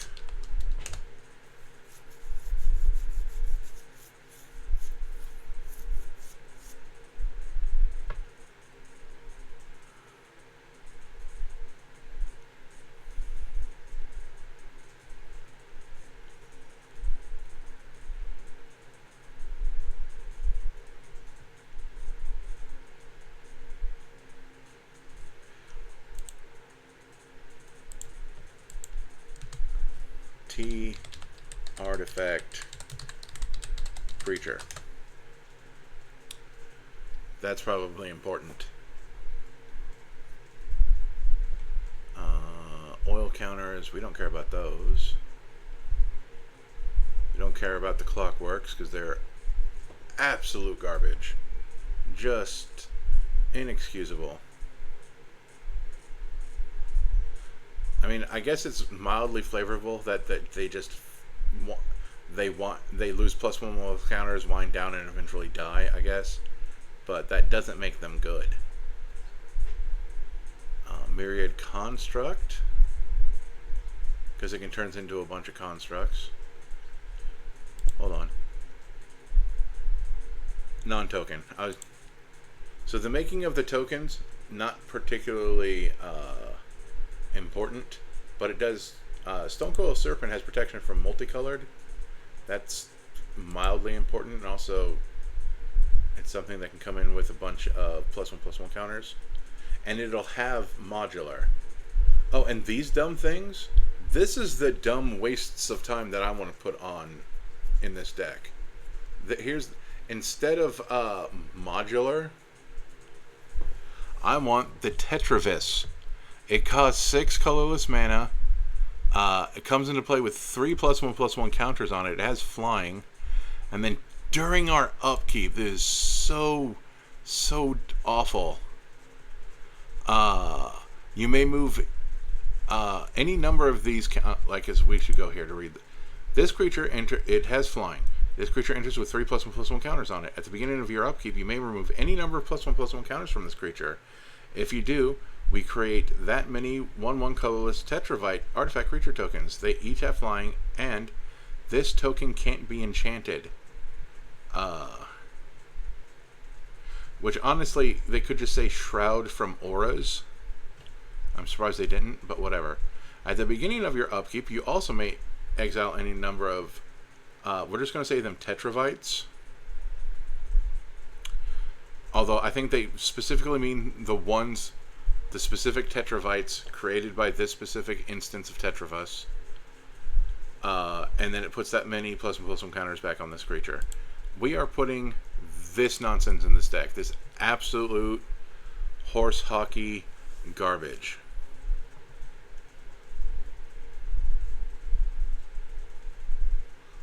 We also have this threefold Thunder Gearhulk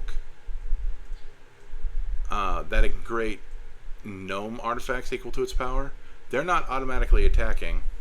So, yeah, just absolute rat garbage. Oh, the Thopter Squadron. It enters with 3+1/+1 counters on it. And you can pay to remove counters on this creature to create flying Thopters. And then sacrifice Thopters to put them on here. That might be a step too far, because these ones make them for free. But then again, the Triskelevis also has you pay. So just garbage, absolute garbage. Also absolute garbage. Just rat, unplayable. Why am I doing this garbage?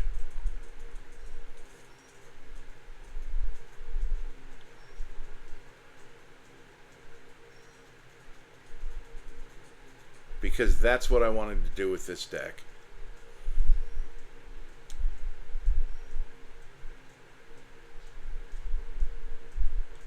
Like, I'm like, this deck is like kind of a cardinal sin. I'm playing good cards to make awful cards less awful. But this is me not caring.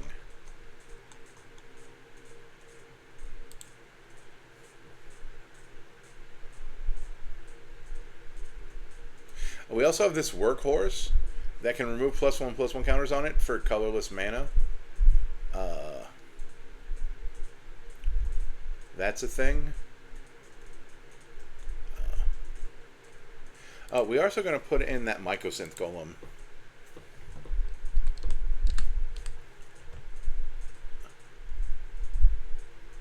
It was the Golem, right? It went into ramp, so I assume I made the correct decision. Yep. And, oh, I guess we do have things that sacrifice artifacts, but I'm not going to put in the divers and all that stuff. How many creatures are in this deck? 21. We want more. We want more. Also realize that our artifact creatures and vehicles have it. I don't think there's any vehicles I want. Oh, I guess I could put in the Regalia if I have all of these. If I'm going to be making all these absolute rat garbage 1/1s. Oh, Hexavus. That's another one of them garbage things.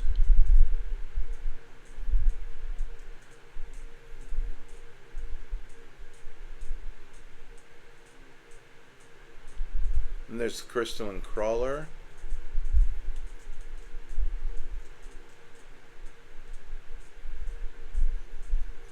Hold on.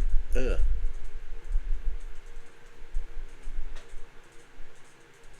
Yeah, see, the clockworks just squander our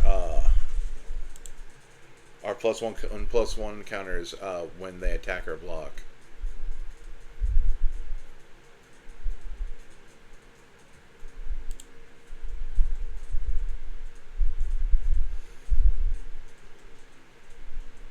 So let's look through this one more time, just in case, because like that Hexavus came out of nowhere.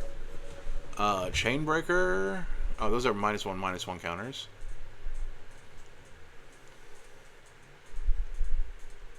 Yep, Clockwork, absolute garbage. I'm going to say that again. Time counters.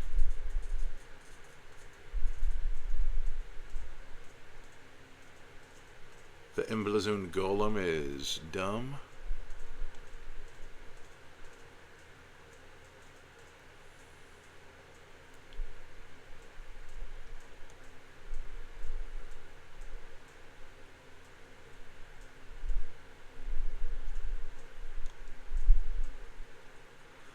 This is effectively Modular 1 without saying it has Modular 1. Oh, Monoskellion. There we go. Oh, this one lets us draw cards. There we go. Good old Mindless Automaton. Oh, Pintavus.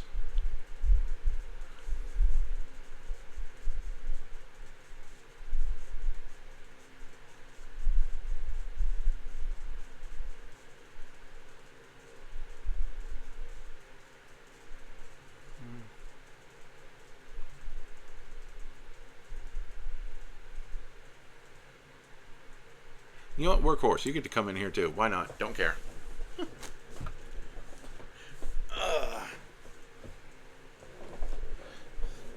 It is tempting to put the retrievers in here, because a lot of these things might end up dying. But boy, we don't even have an end goal other than maybe we'll have a big creature attack. Oh, this puts flying counters on the things. That's cool.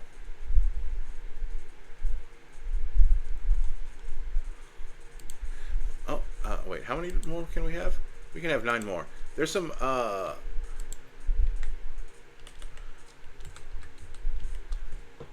remove a counter? I know there's a blue card that does that. Gavel of the Righteous.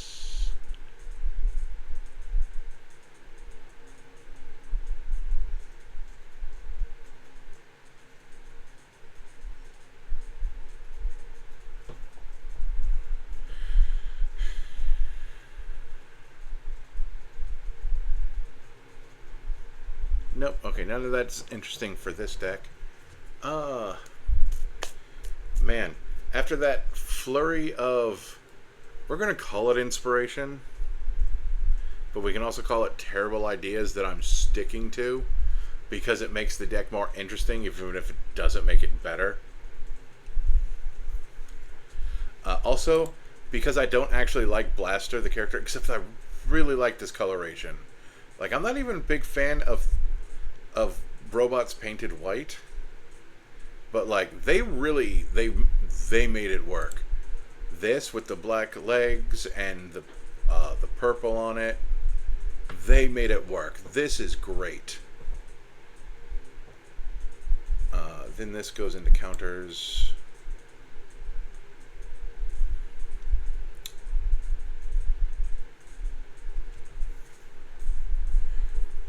Although with greater good, now I do want those things in here, because I realized that, yeah, we sacrifice creatures. So yeah, I want to go back on what I said, and I'm going to put those 3 in here. Oh, and I realized that I can always grab back the ones that have X in their mana value, because that's 0. At least until I get down to them.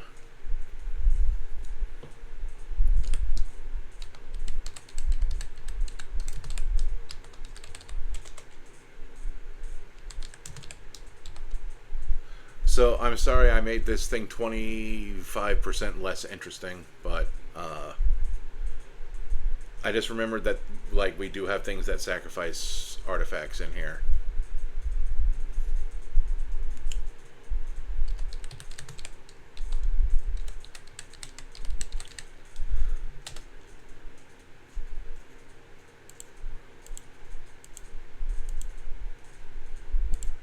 go.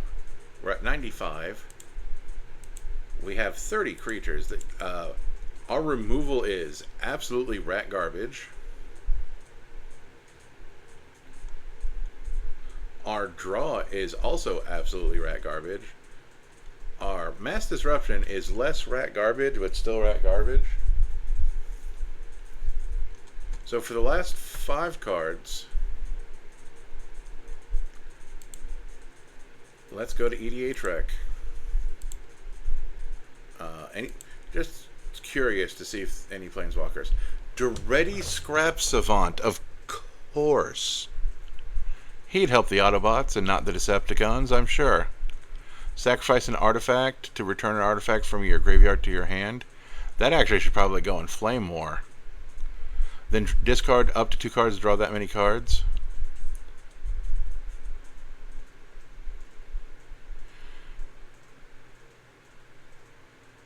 And then this emblem doesn't help certain things like the walkers. Oh wait, no. They'll always have modular 1 as long as our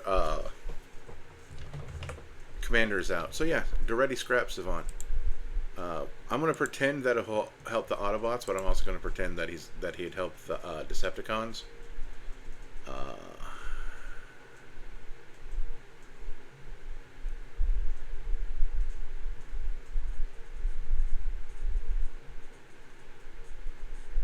Oh, Goblin Welder should go in the deck in that deck as well. Oh, I'm tempted to take out Super State for it, but you know, I'm gonna pretend Duretti's a good guy and not a bad guy, and not put it in this one. But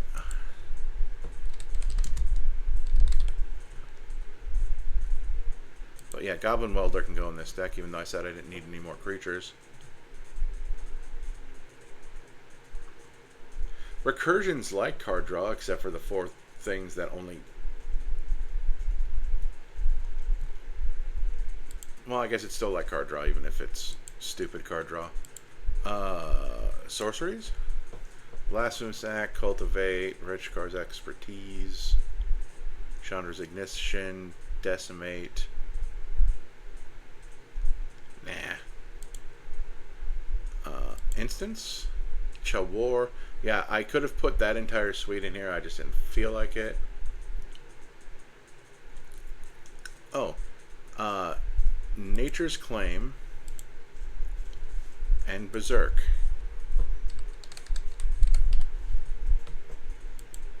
There we go. That's 2 more pieces for my embarrassing removal section. And now we can have 1 more card.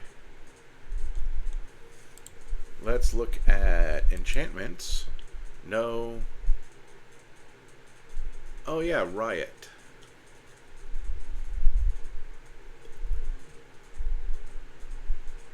Oh, whenever you put 1 or more counters on a permanent, this deals damage to a thing, but it costs 5.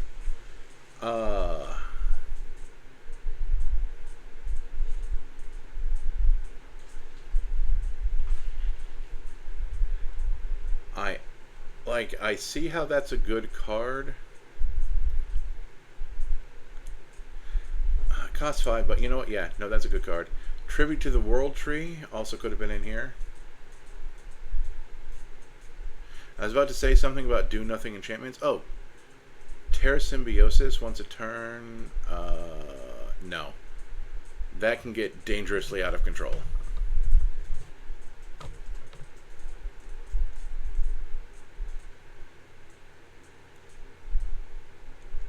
At least all will be 1 is kind of a win con for the terrible stuff that we're doing in this deck. So yeah, nope, that's Blaster Master. So we got 1 more. Arcee Cola. I actually do have a preference for Arcee Cola versus Coke and Pepsi. And I actually really liked Arcee Edge. I don't drink a whole lot of soda anymore because caffeine. And I'm at the age where I try to have less of it.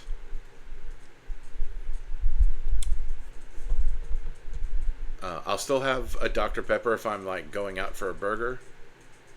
And there's other occasions where I'm like, sure, whatever. But I do try to have less of it.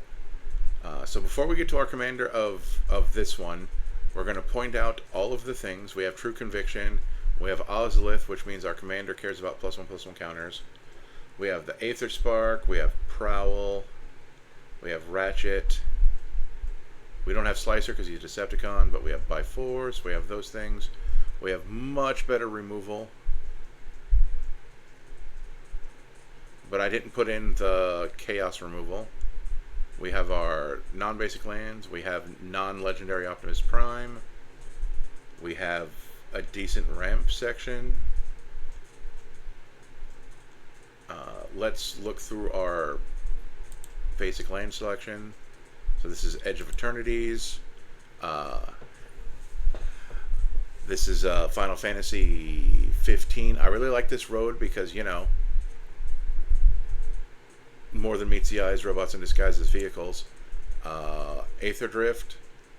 I didn't put this in the other white decks, but there's a specific reason why I put it in this one, and that's because there's this weird thing I recall between Arcee and a human, where like that Arcee really liked that human driving her, even though that human I do not think was of an age where that human was thinking about stuff. And it still would have been weird because Arcee is a giant robot. But maybe I was just a messed up kid reading too deeply into things. That planes,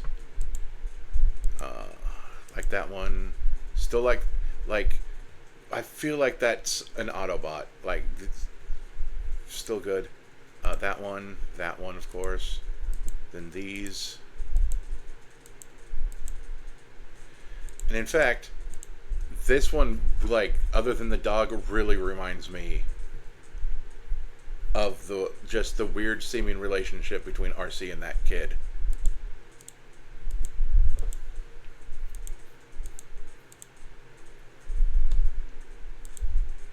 And then True Conviction, and we can just press it one more time. Arcee is, I think, the only one out of all of the Transformers that didn't get, besides the ones that came out in Silver Border, that didn't get the Shattered Glass treatment. I guess she doesn't appear in that timeline. That's the only reason I can figure out. So this is Arcee Sharpshooter. The exact same cost as Flamewar. It's just white instead of black. And she has First Strike, so that's cool because she's real good at fighting. Pay 1, remove 1 or more +1/+1 counters from Arcee. It deals that much damage to target creature. Creatures only, kind of sucks, but whatever. Then we convert Arcee. She actually has a version where she is a motorcycle instead of this. I think it's a coupe. They specifically say the type of car that she is. But she has living metal, of course, and she's a 2/2 no matter what. And then whenever you cast a spell that targets 1 or more creatures or vehicles you control, put that many +1/+1 counters on Arcee. Okay, so the reason why I hate this is because I'm very smooth-brained and I assume instant or sorceries. But this also means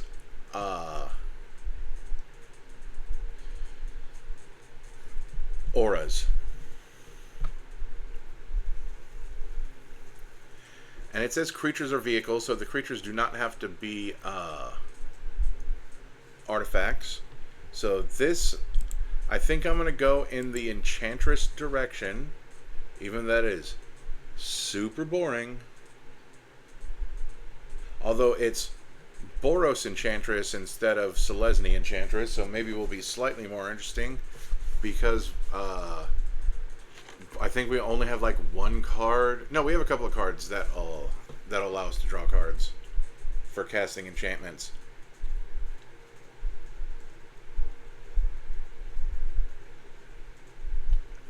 Oh yeah, water.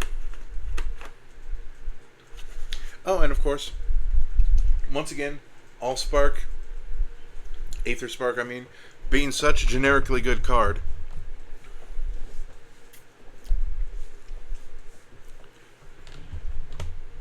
So we want to put +1/+1 counters on, well, Arcee specifically. We want to target our stuff. The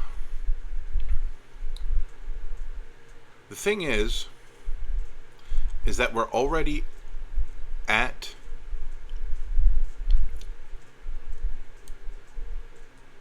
at 70 out of 100. Well, 3 of those are, so we do have 3 creatures in here. I was about to say that we don't have a whole lot of room to do the plan, I realize. And like having the Ozolith in here to hold on to counters, rather than just keeping up 1 mana,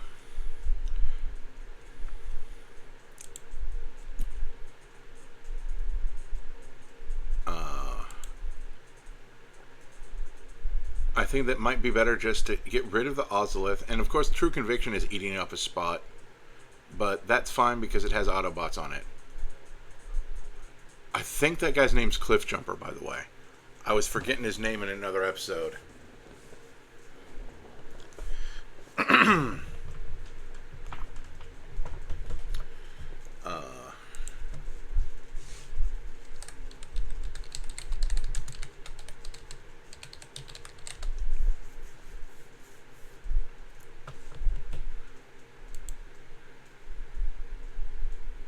I think I'm right.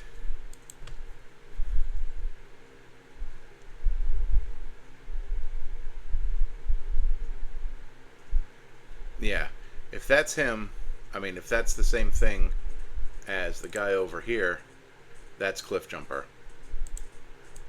And I am amazed at myself every time I look at one of these and I'm like, who's that Transformer? And then I'm like, oh, it's that Transformer. Like, Cup back there, Hot Rod, Cliff Jumper. I remembered the name of Beachcomber. I haven't watched Transformers in like 20 or 30 years. I don't keep up with the comic books. I don't remember what happened in Beast Machines. I barely remember anything from Beast Wars. So never mind G1. I remember Headmasters being a thing, and when Optimus Prime coming back from the dead, him going, what the heck are you people doing with all of these things? Because you know the Headmasters and Weapon Masters was just stuff to sell more toys, and the Weapon Masters were dumb as heck, but the Headmasters were kind of cool. But like, no, I'm remembering all of this stuff, but if you ask me what I did yesterday, I can only give you generalizations of I probably recorded videos and played video games.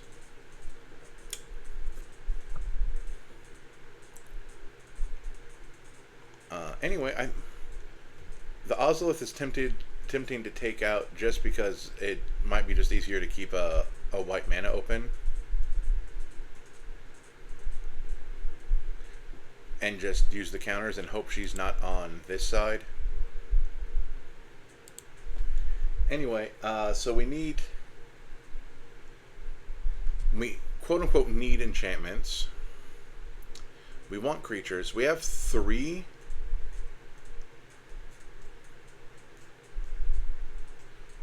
Because I'm trying to think of... Oh, actually, you know what else is a spell that targets a creature?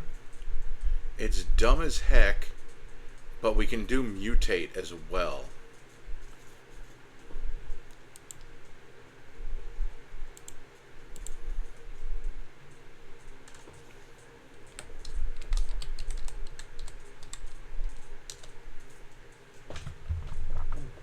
So what do we have? Because that's at least a spell that targets a creature. And the fail state is that it's a creature. So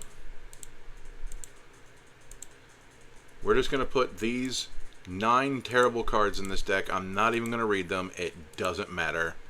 All that matters is that you cast this spell to target a non-human creature.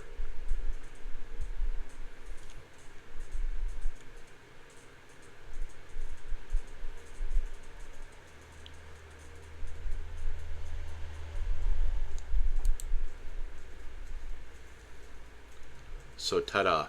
But we're going to give them their own section.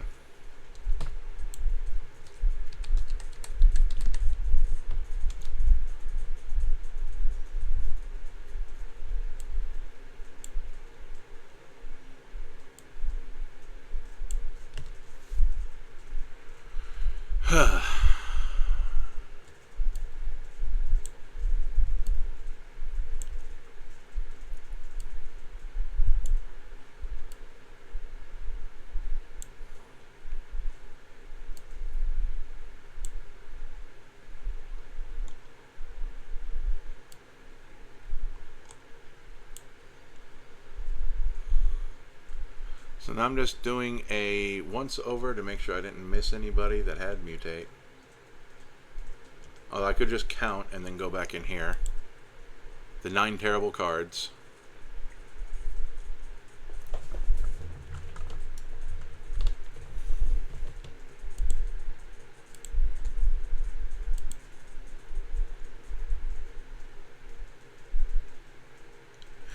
Yeah, Feather the Redeemed in case you wanted to go the instant sorcery route, but I don't.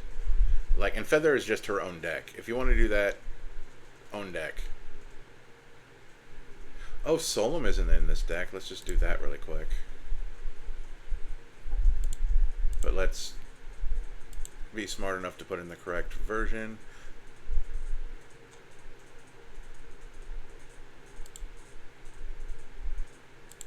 Because we are a 2-color deck, so we can still want Solemn. We could put other things with Heroic in.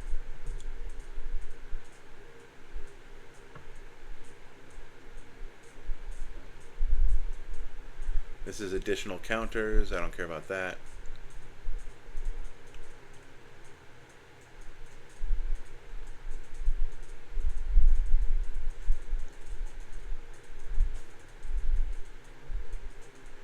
Foundering Spectre, but I don't think we're going to have that many.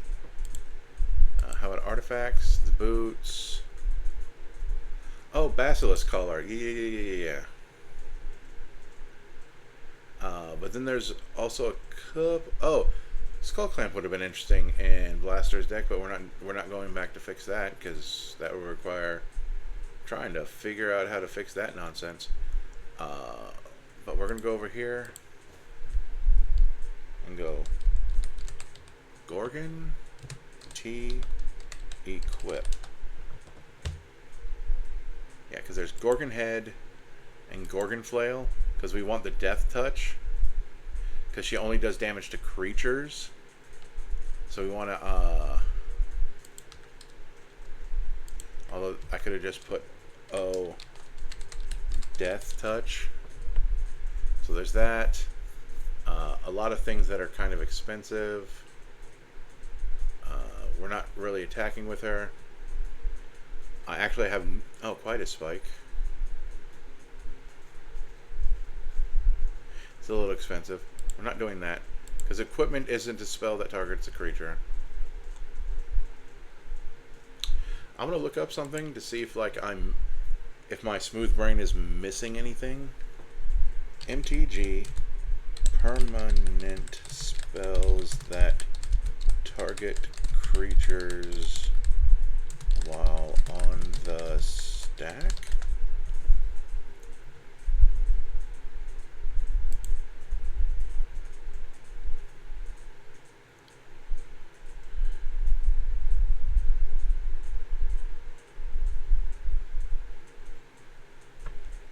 That is not.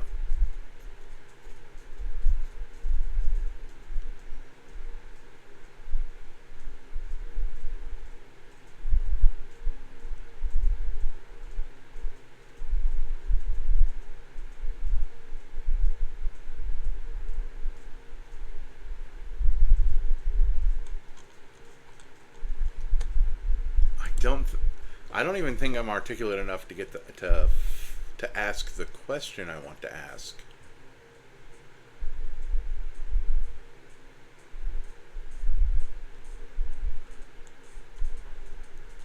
But how many? 13. I want 7 more creatures, which will get us to 90.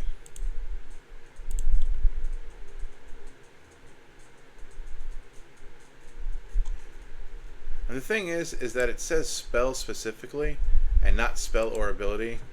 It's like, come on.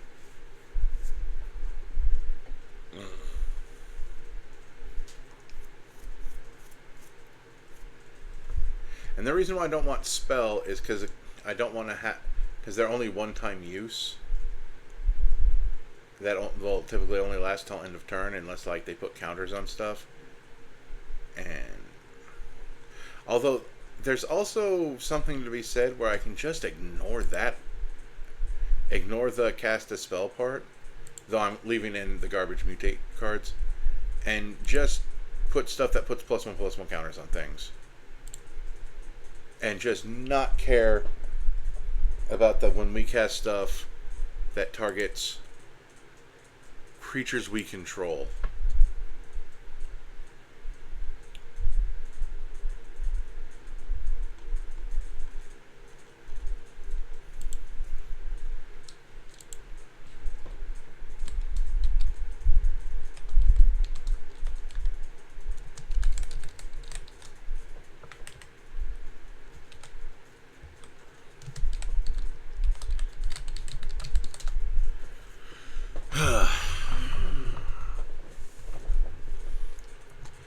So there are these Outlast things. Oh, there is Aerith Gainsborough.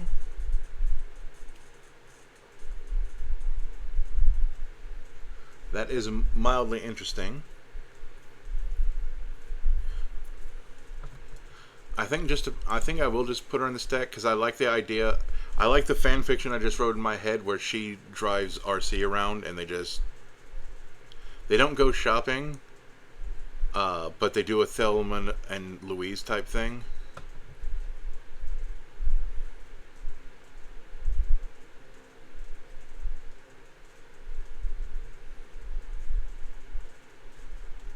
She doesn't have lifelink, does she? Because that'd be weird. No, she has first strike. That's cool. And on the back, yeah.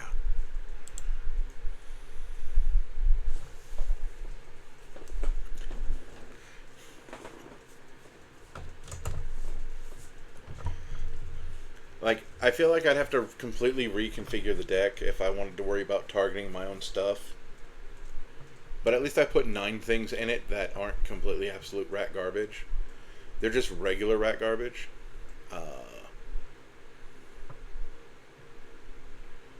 We want to put +1/+1 counters on other things. There's the modular stuff. Oh, there's also Micaeus later down. Oh, there's also Archangel Elspeth.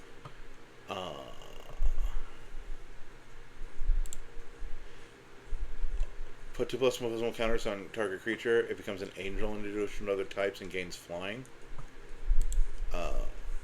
That could be one of the 10 optionally not creatures. We're also going to put the other Elspeth that puts a whole bunch of counters on stuff. Scratching my back, not nearly as itchy, but still kind of itchy. Oh, there's Basri Ket. That is a classic for me because he is relatively cheap, and also makes them indestructible end of turn. That it only puts 1. But we can also do this thing where we can get a bunch of soldiers.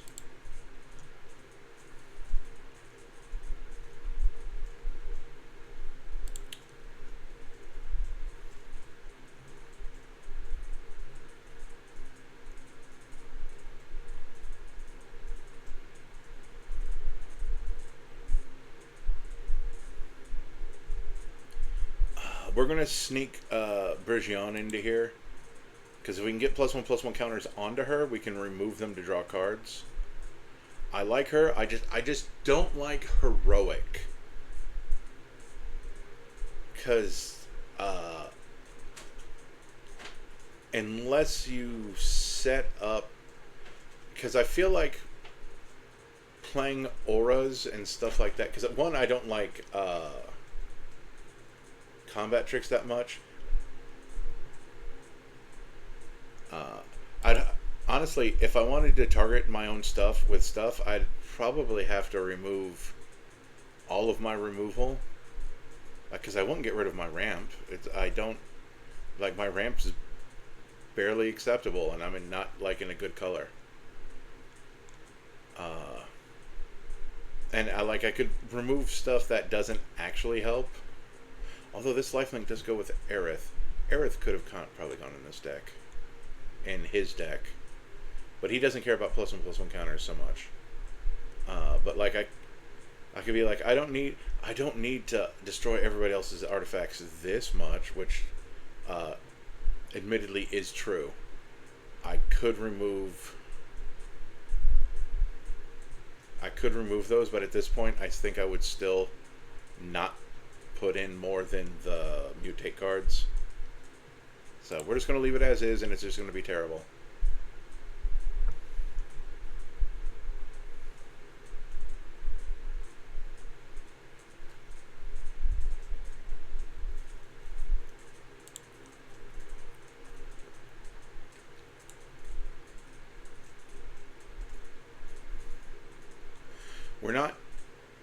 We're not doing the infinite combo where we give it lifelink and we can put +1/+1 counters on it when we gain life. We're not doing that. That's obviously, you know, good, but it's obvious and it's not interesting.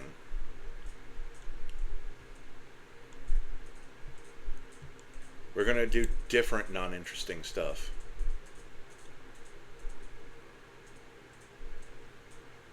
What do you do on your backside?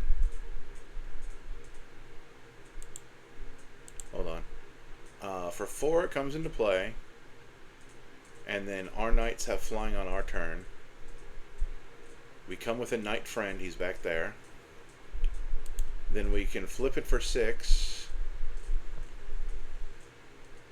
And put a +1/+1 counter on our other stuff twice.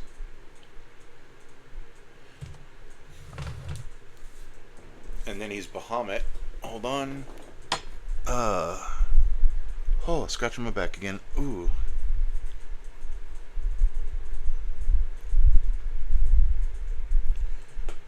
Oof.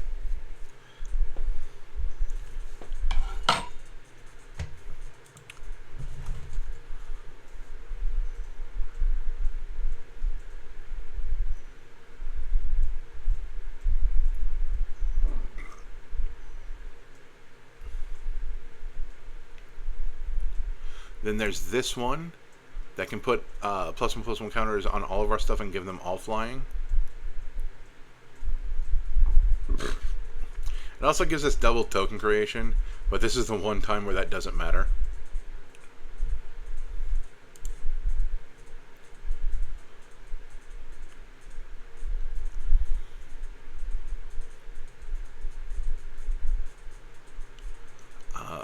This card reminds me of other cards that I want to put in this deck, because I think there's like exactly one Boros card.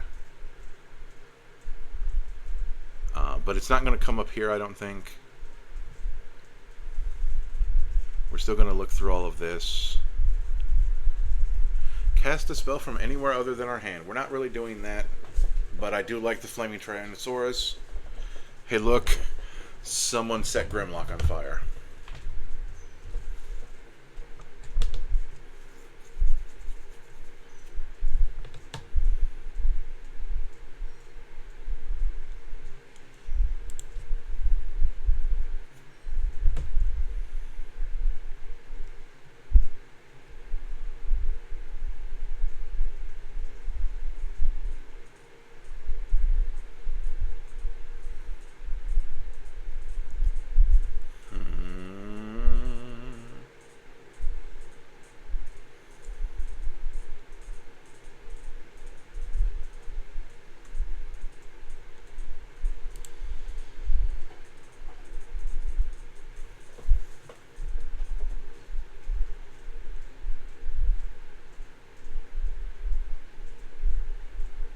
Oh, Hexavus can put +1/+1 counters. Wait, no, it puts flying counters. Never mind. Yep, never mind. Watley, Dinosaur Knight. Not going to read it, I just thought that was a cool name for a card.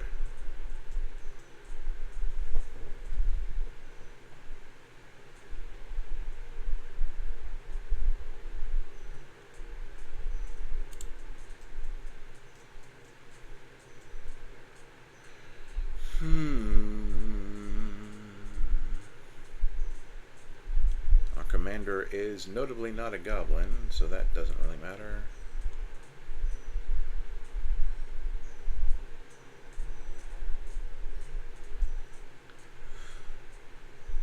Lost Jite. It only does this once a turn. I'm looking. So when an equipped creature deals combat damage to damage period, put a charge counter on it. Then we can remove charge counters to put to either untap a land, which is rampish. Target creature can't block, and then put a +1/+1 counter on equipped creature. This, boy, this sadly might be good.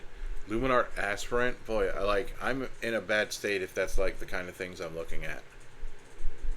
Because I'm trying to put +1/+1 counters on things in Boros. Or +1/+1 counters on a specific thing. Micaeus.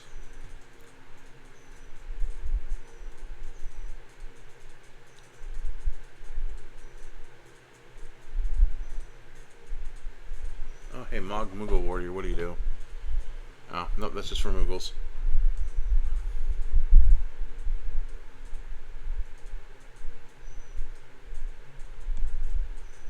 I just realized Arcee is a monoskellion.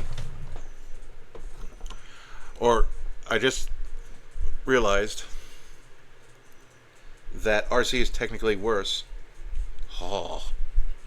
Sorry. It's just a really itchy itch.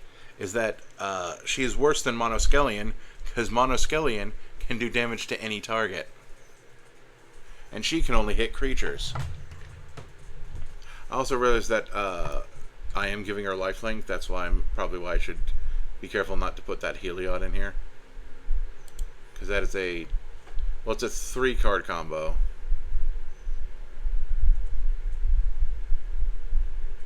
Hello, Overseer of Vault 76. That's quest counters.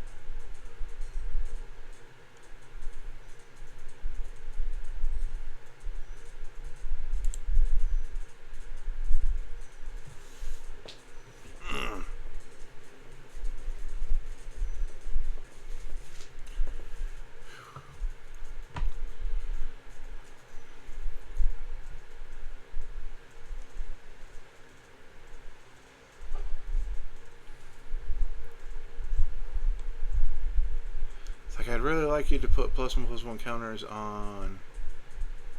Oh, that's mildly interesting. Too bad it's only a 2/2.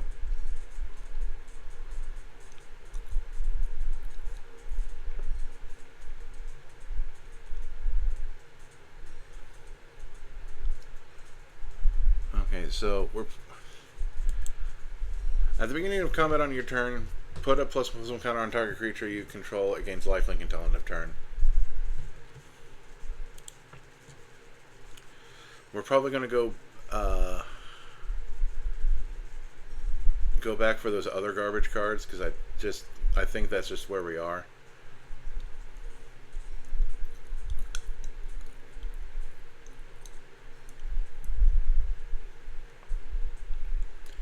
Because we have a lot of things that'll put +1/+1 counters on themselves, but not inherently put +1/+1 counters on other things.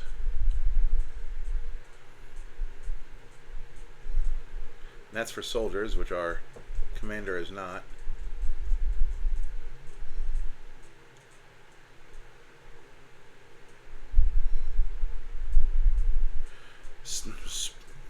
learning regimen, the learn doesn't matter. But whenever you attack, put a +1/+1 counter on target attacking creature and untap it. That's kind of where we're sitting at this point.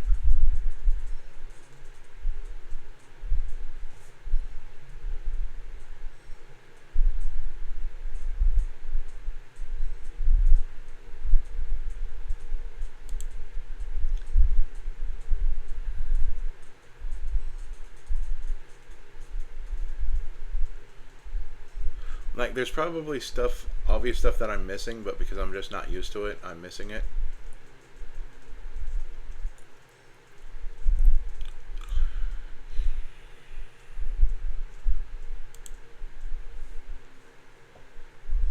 And then I still gotta scroll back up for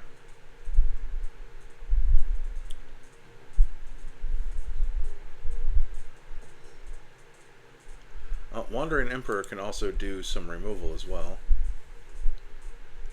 Also gives first strike till the end of turn on the off chance that matters.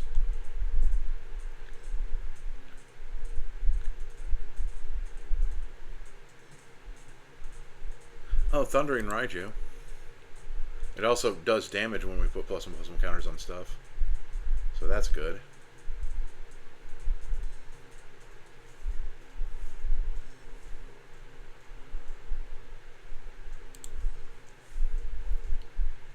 Like, Cathar's Crusade exists, but I don't think I am casting enough spells.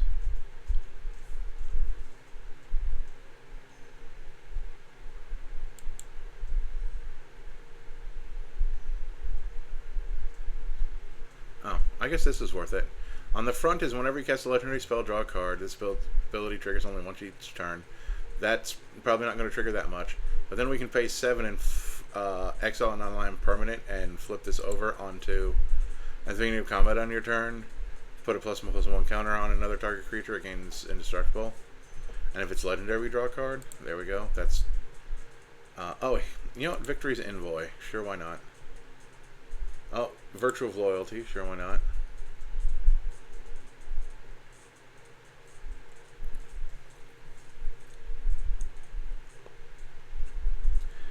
Now, before we scroll up, oh, we're still at 96. So now I'm going to click here so I can do that. Which was too far, actually, because I wanted to be down in around L. Because, oh, it was lost GTA, because that's how sad we are. And then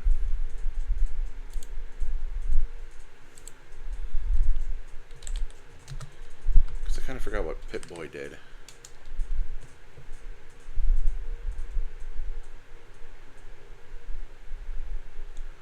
This is basically Lost GTA, only more expensive. Although, we can't save up counters. And it's also draw a card, discard a card. Yeah. Sheesh.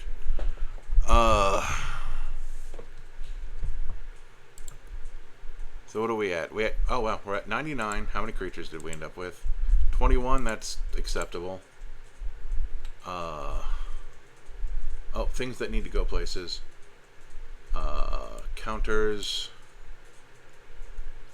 We're gonna pretend that's a draw spell or draw effect, and that's also counters.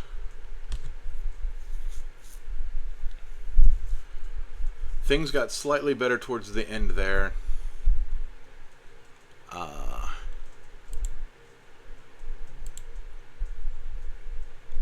Let's go here. Let's check artifacts. I don't think I'm going to see anything I care about. No. Sun Forger to grab. I did not put equipment in here either, did I? No, I put equipment, but I didn't put my usual equipment. Then we go into creatures.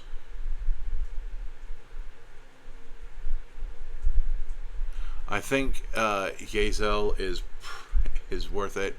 So just so we can get extra +1/+1 counters when we're putting +1/+1 counters on things.